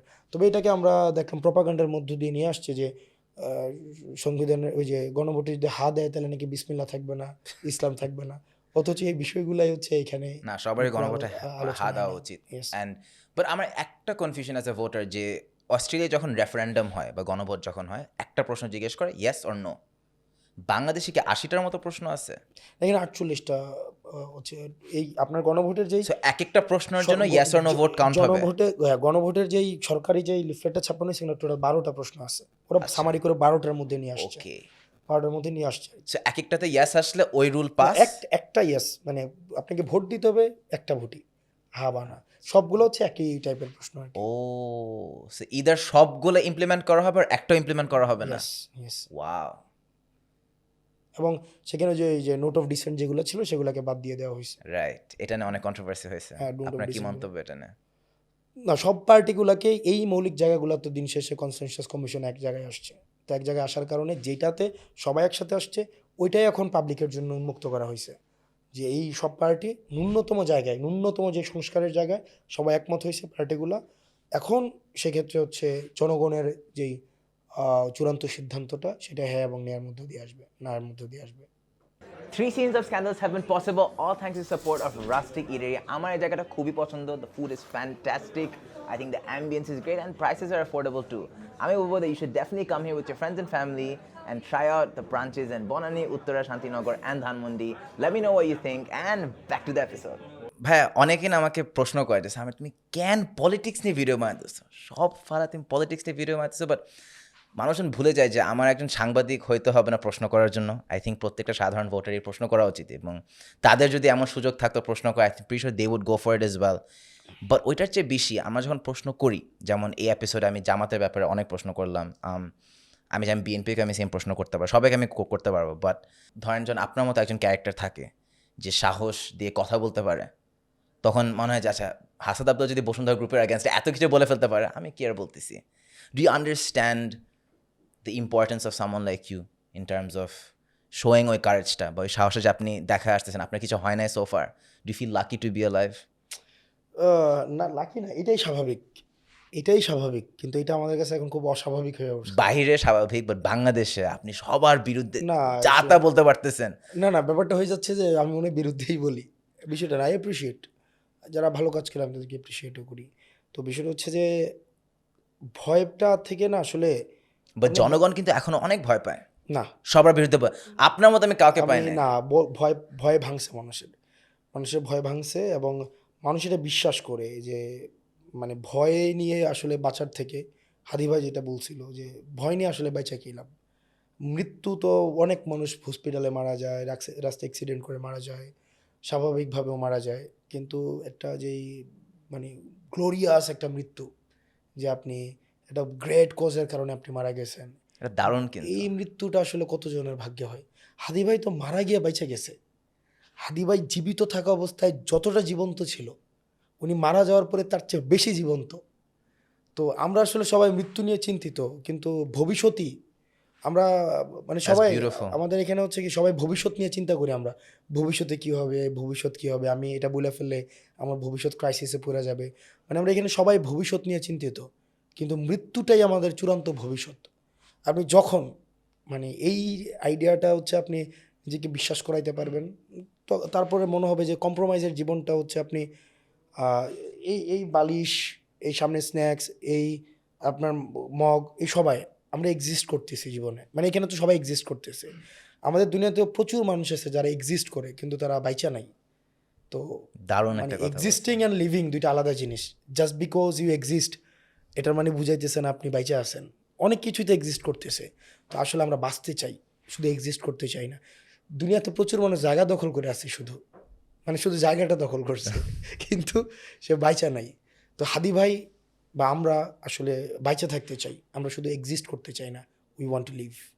এবং মৃত্যু নিয়ে চিন্তিত না, ভবিষ্যৎ নিয়ে চিন্তিত না, কারণ মৃত্যুটাই হচ্ছে আমাদের চূড়ান্ত ভবিষ্যৎ। কে কী ভাবলো, যারা অপরাধী মনে রাখবেন, যারা অপরাধী তারা ভয় দেখায়, অপরাধীরাই ভয় দেখায়। আপনি যখন এটাকে ওভারকাম করতে পারবেন ওই সময় থেকে সে দেখবেন ব্যাকস্টেপ করবে, সিম্পল। দারুণ। আপনি তো সবাইকেই চ্যালেঞ্জ করেন। Do you ever feel like you are a massive target? আমার এই জিনিসটা বলে টার্গেট, কিন্তু আমার এটা কখনো আপনার ভয় করে না? আমার ভয় হয় না। আচ্ছা, আপনার বউ কিছু বলে না? কারণ অনেকেই তো মানে বিয়ে টিয়ে করার পর শেষ, ওভার। আপনিও তো বিয়ে করছেন, আপনার বউকে আপনার মতো সাহসী? বলে, কিন্তু এটাকে অ্যাকসেপ্ট করে নিছে, মানে আমি যেমন এটাকে অ্যাকসেপ্ট করে নিছে। সো সে জানতো যে আপনি এমন, এটা মেনে নিতে হবে। আমার সাথে ওর এই বিষয়গুলো না কখনো কথা হয় না। আমরা যখন কথাবার্তা বলি আমাদের এই বিষয়গুলো আসেই না সো কখনো। যখন আপনার বউ দেখে যে তার জামাই বসুন্ধরা গ্রুপে থ্রেট দিতেছে, ইন্ডিয়াকে থ্রেট দিতেছে, সে তখন কি বলে? না, এই বিষয়গুলো নিয়ে আমাদের মধ্যে কখনোই কথা হয় না। আমাদের মধ্যে হচ্ছে স্বাভাবিক বই নিয়ে কথা হয়, বাজার নিয়ে কথা হয়, ওয়াহ। তারপরে হচ্ছে আমার বাচ্চা আছে ওইটা নিয়ে কথা হয়। সিম্পল, ডেলি 1 মিনিট 2 মিনিট যখন বাইরে থাকি এই মানে এটা নিয়ে যে আমার মা খুব সাহসী মানুষ। আমার মা ছোটোবেলা থেকেই খুবই স্ট্রেইট ফরওয়ার্ড, আমার বাবা খুবই সৎ, স্ট্রেইট ফরওয়ার্ড এবং হার্ডওয়ার্কিং মানুষ। তো সেই জায়গা থেকে, আমার ফ্যামিলির জায়গা থেকেও যে খুব বেশি অনেক শুনি মা বাবার আতঙ্কিত থাকে। আমার আম্মা দোয়া করে আমার জন্য, রেগুলার দোয়া করে। আমি বাসায় গেলে, আমি ঘুমায় থাকলে আমি এসে দেখি আমার জন্য সূরা পড়ে দোয়া পড়তেছে, মাথায় হাত দিচ্ছে, সূরা পড়তেছে। আমার বাপ আমাকে কোনোদিনও এইটা নিয়ে কিছু বলে নাই। উনি ওনার বিজনেস নিয়ে, ওনার যেই কর্ম আছে সেটা নিয়ে ব্যস্ত। তো ওই জায়গা থেকে আসলে এটা আমার কাছে খুব স্বাভাবিক, মানে এটা অস্বাভাবিক আমার কাছে এটা কখনোই মনে সে হয় না। মানুষজন ভুলে যায় যে যখন একটা ছেলে মেয়ে যখন সাহস পায়, এরা তাদের বাবা মায়ের ব্লেসিং থেকে আসে। এটা তবে এখন হচ্ছে আমি আমার ওই ছেলের দিকে আমি খুব বেশি তাকাই না। মানে এখানে মনে হয় যে সার্টেন আপনার যখন সন্তান হয়ে যাবে তখন আপনি মনে হবে যে কোথাও একটা আপনি দায়বদ্ধতার মধ্যে পড়ে যাচ্ছেন। তো আমি ছেলের দিকে আমি বেশিক্ষণ তাকাই না। আমার কাছে মনে হয় যে এটা একটা হয়তো কোনোভাবেই মানে আপনাকে সফট করে ফেলতে পারে। আমাকে সফট করে ফেলবে কিনা। আমি আমি ইচ্ছা করে ওর দিকে খুব বেশি তাকাই না। আমি মানে এটা একটু অ্যাভয়েড করতে চাই যে ইয়েস, আমি ওর প্রতি যে খুব একটা আমার মানে অ্যাটাচমেন্ট আমি ইচ্ছা করে বাড়াইতে চাই না। আমি ইচ্ছা করে এটা করি না। আমি বাসায় যাই, এটা টাফ আমি জানি। ইভেন অ্যাটাচমেন্ট আসলে কি সন্তানের সাথে ওইভাবে ইচ্ছা চাইলেই যে হয় বা না চাইলেই যে হয় না, ব্যাপারটা এমন না। উই আমরা খুব মানে অ্যাটাচড ফিল করি, কিন্তু আমার কাছে মনে হয় না যে আমি ইচ্ছা করে এটাকে অ্যাভয়েড করতে চাই। যে এমন কোনো আ কারণে যেন কখনোই এটা মনে না আমার সন্তান আছে, এই কারণে যেন আমি কখনোই কোনো একটা ডিসিশন নিতে আ আমাকে যেন বাধাপ্রাপ্ত না হই। আমি এই জিনিসটা সবসময় ভাবি। অবশ্যই আপনার লেভেলে না, বাট আমি প্রথম এপিসোড করার পর আওয়ামী লীগের হাতে অনেক ডেথ থ্রেট খাইছি। অনেক ডেথ থ্রেট খাইছেন। আই থিঙ্ক আপনি যেটা বললেন যে কোনো বাধা থাকা যাবে না, আমার কোনো ছেলে মেয়ে নাই, সো আমার কখনো ওই জিনিসটা লাগে না যে আমার হলে কি আর হবে, মানে নাথিং টু লুজ। একটা ইয়াং পলিটিশিয়ানের নাথিং টু লুজ অ্যাটিটিউডটা থাকা খুবই ইম্পর্টেন্ট। আমার ফ্যামিলি, আমার তো ভাই নেই। তো আমি মানসিকভাবে প্রস্তুত এবং আমার ফ্যামিলিকেও বলি মাঝে, মাঝে। বাসা থেকে বের হই, নাও আসতে পারি। সো এই জিনিসগুলা নিয়ে আসলে ওইভাবে এটা খুব নরমাল। হাক-ডাকের দরকার নেই। খুব নরমালভাবে এটা মনে করবেন। এটা নিয়ে কোনো হাক-ডাক মানে মৃত্যু এত ভয় পেয়ে লাভ কি? না, আমি এটাকে খুব স্বাভাবিক এবং এটাকে আমার চূড়ান্ত পরিণতি মনে করি। এটাই চূড়ান্ত পরিণতি। মরার পরে বাইচা থাকাটা গুরুত্বপূর্ণ। আপনি কি সবসময় এমন ছিলেন, লাইক ছোটবেলার থেকে যা ইচ্ছা বলতেন করতেন কাইন্ড অফ সিচুয়েশন? আ অনেকটা এরকম ছিলাম। মানে হয়তো ওই ডিগ্রি অফ মানে বলার মধ্যে পার্থক্য আছে। তখনকার সময় তখনকার বিষয়ে আ আমার বাসার মধ্যে আমি আবার এই বিষয়গুলো নিয়ে সবসময় মা যখনই কোনো একটা আ নিয়মের বাইরে কোনো কিছু হয় সেটা আমি আসলে মেনে নিতে পারতাম না। এটা বাসার মধ্যেও হইতো। মানে কোনো কিছু কোনোভাবেই অনৈতিক এটাকে আসলে আমি আমার এটাতে কাছে একটা কিছু মজা আছে, যেমন আপনাকে রেকর্ডিং এর আগেও বলতেছিলাম যে আওয়ামী লীগ থাকার সময়ও আমি ডিজিটাল সিকিউরিটি অ্যাক্ট একটা ভিডিও বানাইছিলাম। ইয়েস। কেউ দেখে নাই, হুম। আমার বাংলার জন্য আমি মাফ চাই। বাট আওয়ামী লীগ থাকার সময়ও আমি আওয়ামী লীগের কে চ্যালেঞ্জ করে ভিডিও বানাইছি। আমি আওয়ামী লীগ থাকার রিগিং ইলেকশনের সময়ও আমি ওই ইলেকশন যে রিগিং হচ্ছিল ওইটা নিয়ে আমি একটা ভিডিও বানাইছি অ্যান্ড দ্যাটস আপনার এখন শোতে আপনি আসতেছেন। আপনি দেখবেন যে আপনার আমার 3টা পোস্ট এটা নিয়ে হচ্ছে বিএনপি মাঝে মাঝে হচ্ছে আমাকে ছাত্রলীগ বানায়। একটা পোস্ট আছে আপনার শেখ মুজিবকে জন্মদিনের শুভেচ্ছা জানানো, এটা হচ্ছে 17ই মার্চ 2020 সাল, তখন আমাদের দেশে করোনাতে তখনকার মুজিবের জন্মদিনে বরাদ্দ ছিল 100 কোটি টাকা। 100 কোটি টাকা, আপনি যদি মুজিব বর্ষের জন্মদিন মনে আছে আপনার?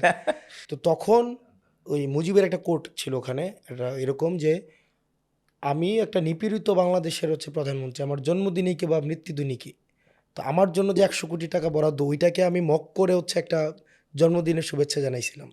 কারণ এটা তখন আমাদের দেশে ভেন্টিলেশন নাই, আইসিইউ নাই, মাস্কের দাম হয়ে গেছিল 500 টাকা 600 টাকা।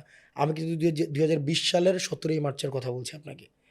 এই জিনিসটা দিয়ে আপনাকে হচ্ছে আমাকে ছাত্রলীগ বানানোর চেষ্টা করে মাঝে মাঝে। আমি আমার পুরা ইউনিভার্সিটি লাইফ, এই যে ধরেন আসিফ, নাহিদ, আকরাম, তারপর হচ্ছে আক্তার ভাই, ব্যাপারটা এমন না যে তাদের সাথে আমার জুলাই পরবর্তীতে আমার তাদের সাথে সম্পর্ক।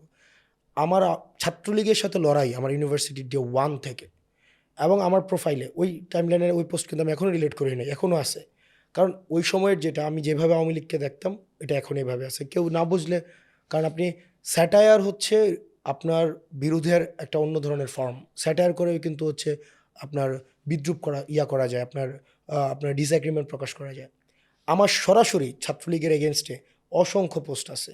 স্পেশালি একটা ছাত্রলীগ ফ্যাসিবাদী রেজিমের এগেইনস্ট আপনি তো ডিরেক্টলি না বলতে পারলো আমি অনেক কিছু আমরা করা ডিরেক্ট যায়। বলছি, আমরা ডিরেক্ট বলছি মুস্তাককে যখন মেরে ফেললো, ওই যে আপনার ওই যে ডিজিটাল সিকিউরিটি অ্যাক্টে যাকে বন্দী করে রাখছে, হ্যাঁ হ্যাঁ হ্যাঁ, কার্টুনিস্ট না জার্নালিস্ট ছিল, জার্নালিস্ট ছিল রাইট। মুস্তাককে যখন মেরে ফেললো এই জেলখানার মধ্যে, তখন কেউ নামে নাই, আমরা নামছিলাম, ওখানে আমরা ছিলাম।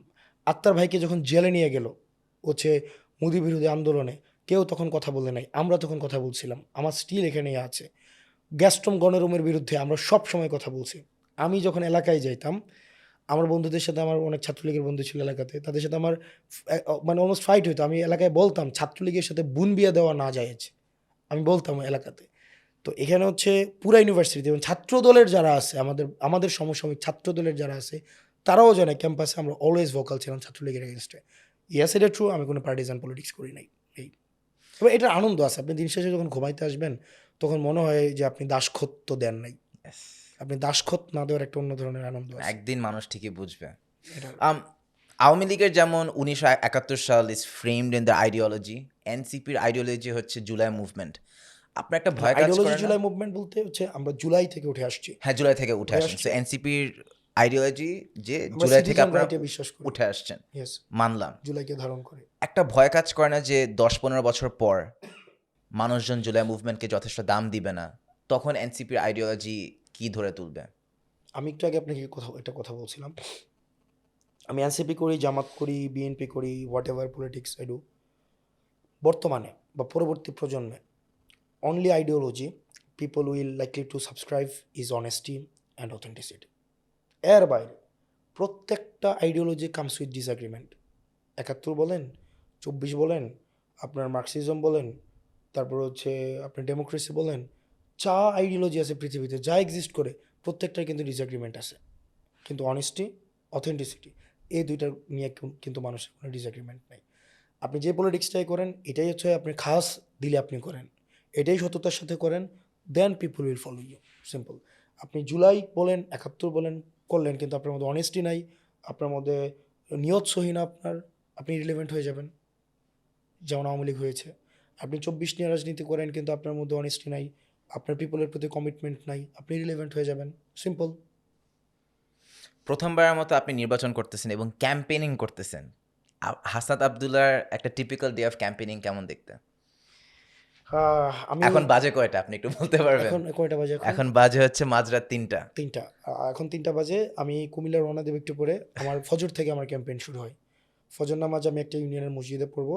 আমি মোবাইলটা আমার সাথে নেই, আমার প্রত্যেক ঘন্টার মানে আছে, স্কেজুয়াল আছে, একদম প্রত্যেক ঘন্টা আগে থেকে পাবলিশ করা থাকে। সো সকালে আপনি মসজিদে নামাজ পড়ে তারপর হচ্ছে 7টা একটা জায়গায়, 8টা একটা জায়গায়, 9টা একটা জায়গায়। কালকে আমি সকালে মোহনপুরে যাব, মোহনপুর থেকে আমি যাব হচ্ছে নুড়িতলা, তারপরে হচ্ছে যাব আপনার তালতলা, তারপরে যাব মাসিকারা, তারপরে যাব এরকম একদম রাতের আমার 11টা 12টা পর্যন্ত আমার হচ্ছে আছে আপনার স্কেজুল আছে। হাসনাত আব্দুল্লাহ এমপি ক্যান্ডিডেট হিসাবে দিনে কয়জনের সাথে হাত মিলায়?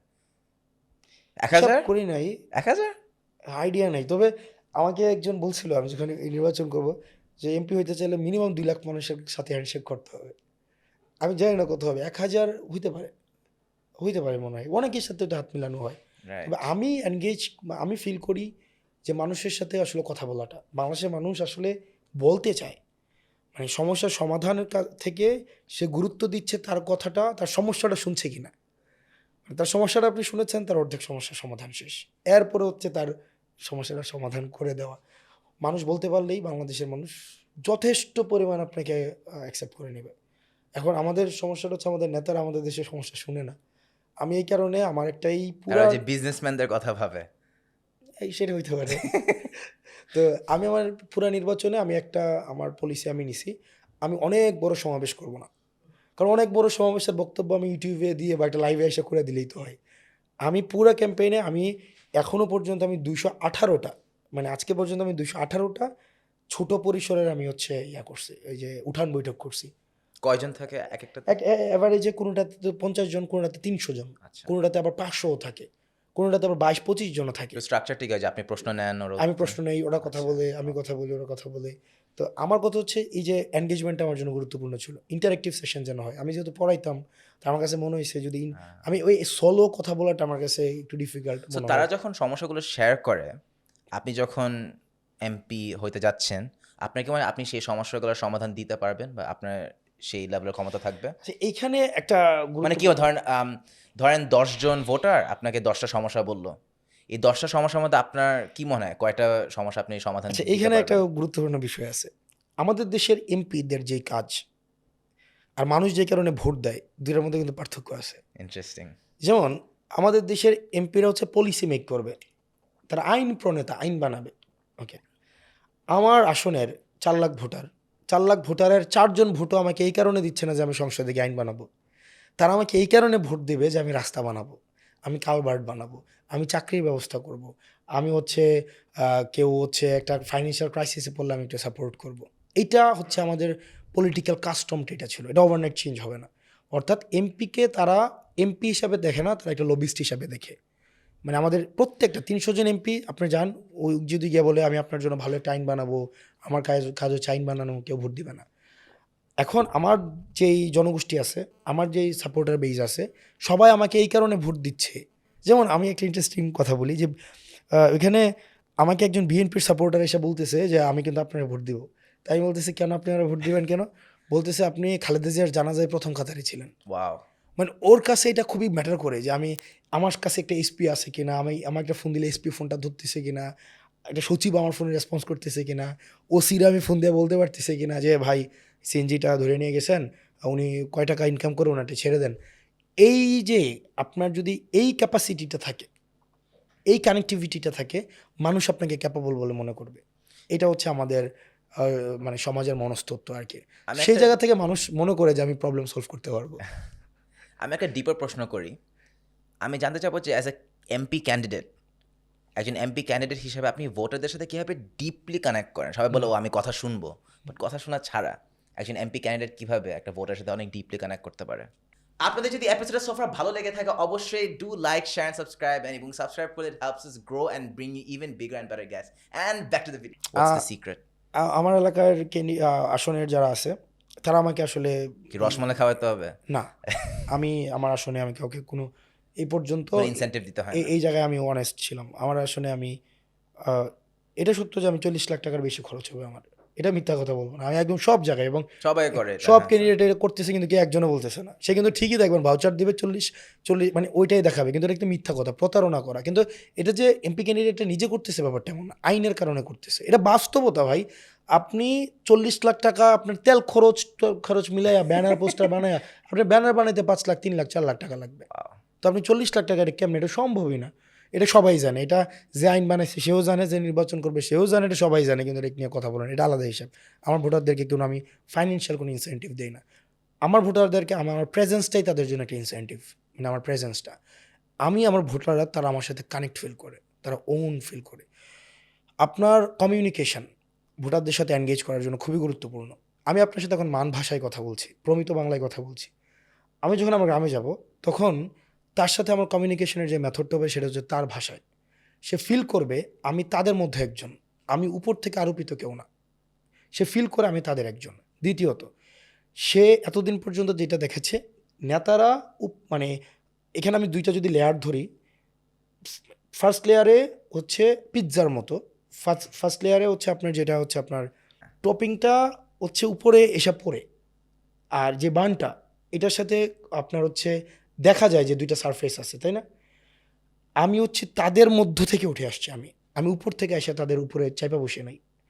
আমি এখানে ওই স্কুলে পড়াশোনা করছি, আমি ওই উপজেলায় বড় হয়েছি, আমি ওই মানুষগুলার যেই স্ট্রাগলগুলো আমি করছি, আমি সরকারি হসপিটালে চিকিৎসা নিছি, আমি ওই রাস্তায় হেঁটে চলে বড় হয়েছি, আমি ওইখানে শিক্ষা প্রতিষ্ঠানে পড়াশোনা করছি, আমি পাবলিক ট্রান্সপোর্টে আমি হচ্ছে যাতায়াত করছি, আমি হচ্ছে ওইখানের দোকানদার যেগুলো আছে তাদের সাথে আমার হচ্ছে উঠবস আছে, তারা আমাকে মানে ধরেন আমি ক্যান্ডিডেট হিসাবে দেখে না, বেশিরভাগ দোকানদার আমাকে হাসনাত কিতারে তুই এনে আইসিস কেন, আরে তোরা তো অনেকদিন দেখি না।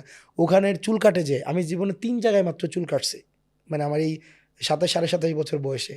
একটা হচ্ছে আমার হলে চুল কাটছি, কৃষ্ণাদার কাছে চুল কাটছি, কৃষ্ণাদার কাছে আমি চুল কাটি আমার হাফ প্যান্ট পরা বয়স থেকে। আমি এই এলাকায় যখন ঢাকা থেকে রওনা দিতাম কৃষ্ণাদাকে ফোন দিতাম যে আমি কিন্তু আসতেছি চুল কাটতে, কারণ সিরিয়াল আগে নিয়ে রাখতাম। রেডি থাকতে। তো কৃষ্ণাদা তো আমাকে এনসিপি হিসাবে ভোট দিবে না, কৃষ্ণাদা আমাকে ভোট দিবে তার সাথে আমার সম্পর্কটা এমন তুই তুকারির সম্পর্ক। সে একজন এমপিকে তুই করে বলতে পারতেছে এটা তুই করবি না, আমার এই টাকাটা দিতে হবে, এটা আমার করতে হবে। So this is why and how people connect with me. তারা দেখে I am one of them, মানে আমি উপর থেকে আরোপিত কেউ না। এবং এক্ষেত্রে তাদের তাদের প্রবলেমটার আমি ওয়ান অফ দ্য সাফারার্স। তো যার কারণে তারা আমার সাথে কানেক্ট ফিল করতে কখনো মানে আমাকে দূরের মানুষ মনে করে না আর কি। এখন আমরা অনেক গরম একটা হাসাদ আব্দুল্লাহকে দেখতে পারতেছি। ভবিষ্যতে হাসাদ আব্দুল্লাহ যদি এমপি ক্যান্ডিডেট হয়ে যায় সে কি আরো ঠান্ডা হয়ে যাবে? গরম নরমের তো বিষয় না, বিষয়টা হচ্ছে যে রাইট অ্যান্ড রঙের বিষয়, হোয়াইট অ্যান্ড ব্ল্যাকের বিষয়। এবং আমি সবসময় হোয়াইট এবং রাইটের আমি ট্রাই করবো, যদি না হাসাদ পারি, আব্দুল্লাহ সবসময় ইনসাফের পক্ষে থাকবে। ইনসাফের পক্ষে থাকবো। যখনই মনে হবে যে পারছি না আমি আমার জায়গাটা ছেড়ে দিব, সিম্পল। আমি মানুষের সাথে প্রতারণা করতে পারবো না।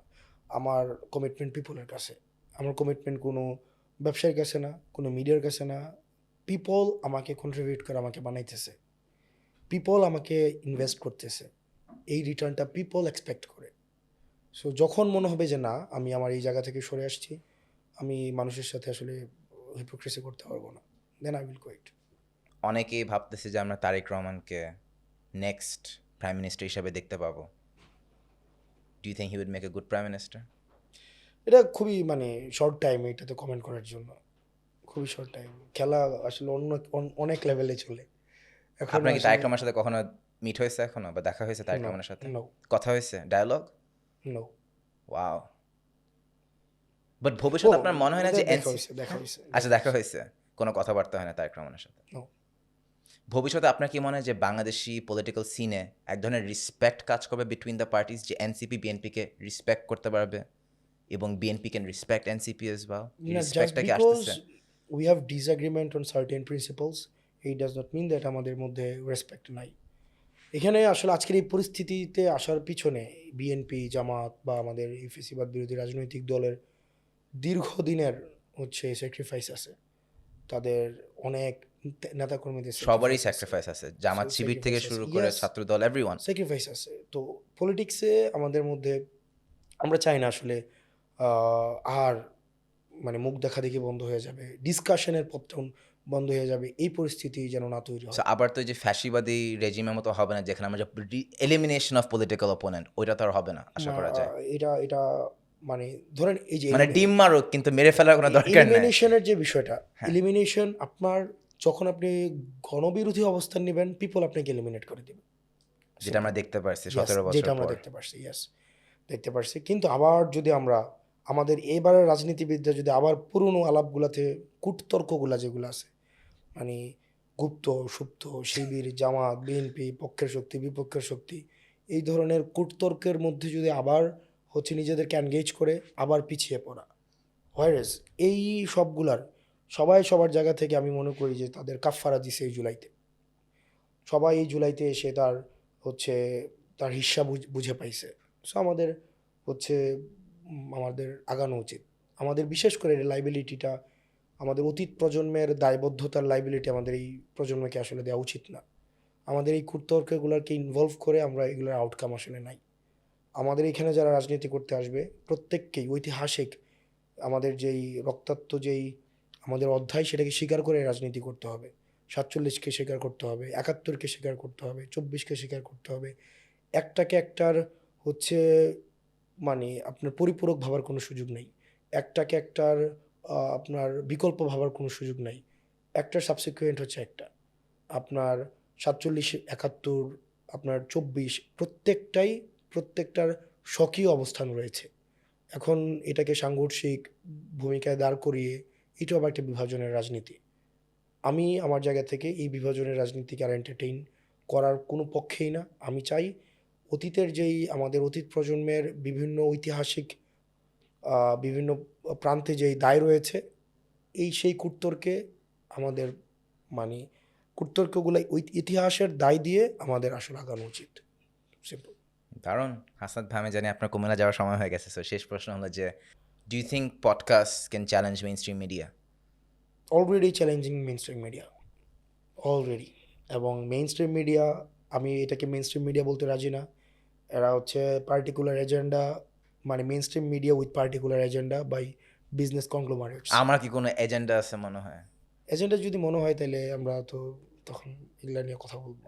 ইয়েস, প্রত্যেকের এজেন্ডা আছে। আপনার মানুষ তো আমি বলতে পারবো না মানুষ কখনোই নিরপেক্ষ। That's true. মানুষের প্রত্যেকের একটা আপনার হচ্ছে নিজস্ব চিন্তা থাকবে, নিজস্ব পছন্দ থাকবে, নিজস্ব ধরন থাকবে, চিন্তার আপনার গাঁথুনি আলাদা হবে। এটা খুবই স্বাভাবিক একটা বিষয়।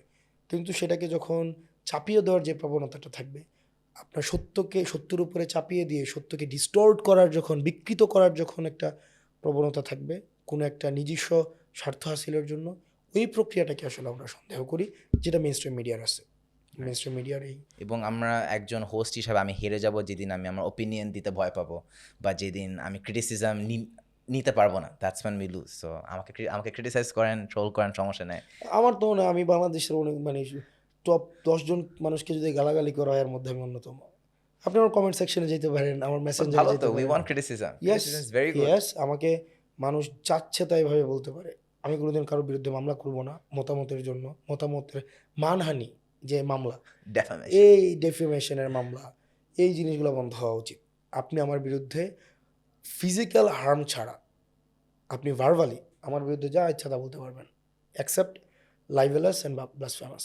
আপনি ইচ্ছাকৃতভাবে আপনি ওই যে ধর্ম অবমাননা করা, এই জায়গাগুলোতে একটা সার্টেইন, এই জায়গাগুলোতে আমার মনে হয় যে আমাদের পরিমিত বোধ থাকা উচিত। আদারওয়াইজ আমি গালাগালির পক্ষে, আমি হচ্ছে বিরোধিতার পক্ষে, দ্বিমত প্রকাশের পক্ষে, কিন্তু সেটা কখনোই আপনাকে শারীরিকভাবে হচ্ছে আপনাকে কখনোই হচ্ছে আপনাকে আপনার লাঞ্ছিত করা হবে, শারীরিকভাবে কখনো আপনাকে আক্রোশের শিকার হইতে হবে, এই বিষয়ের আমি পক্ষে না।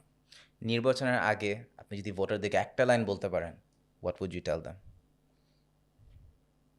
আমি বলবো যে এটা সময় আসছে যে আমাদের যে ক্ষমতা জনগণের হাত থেকে ব্যবসায়ীদের কাছে চলে গিয়েছিল, যেটা বিদেশি শক্তির কাছে চলে গিয়েছিল, ডিপ স্টেটের কাছে চলে গিয়েছিল, এই নির্বাচনের মধ্য দিয়ে জনগণের হাতে ক্ষমতা ফিরিয়ে আনার আবার একটা উপলক্ষ তৈরি হয়েছে। জনগণ এই সুযোগটাকে অবশ্যই কাজে লাগাতে হবে। That was Hasnat Abdullah. Thank you so much. আপনার জন্য আমাদের শোয়ের পক্ষ থেকে আমাদের সিগনেচার গিফট, এবং ইউর রাইট, লটোয়ের অনেক বেনিফিট হয়ে যেতেছে।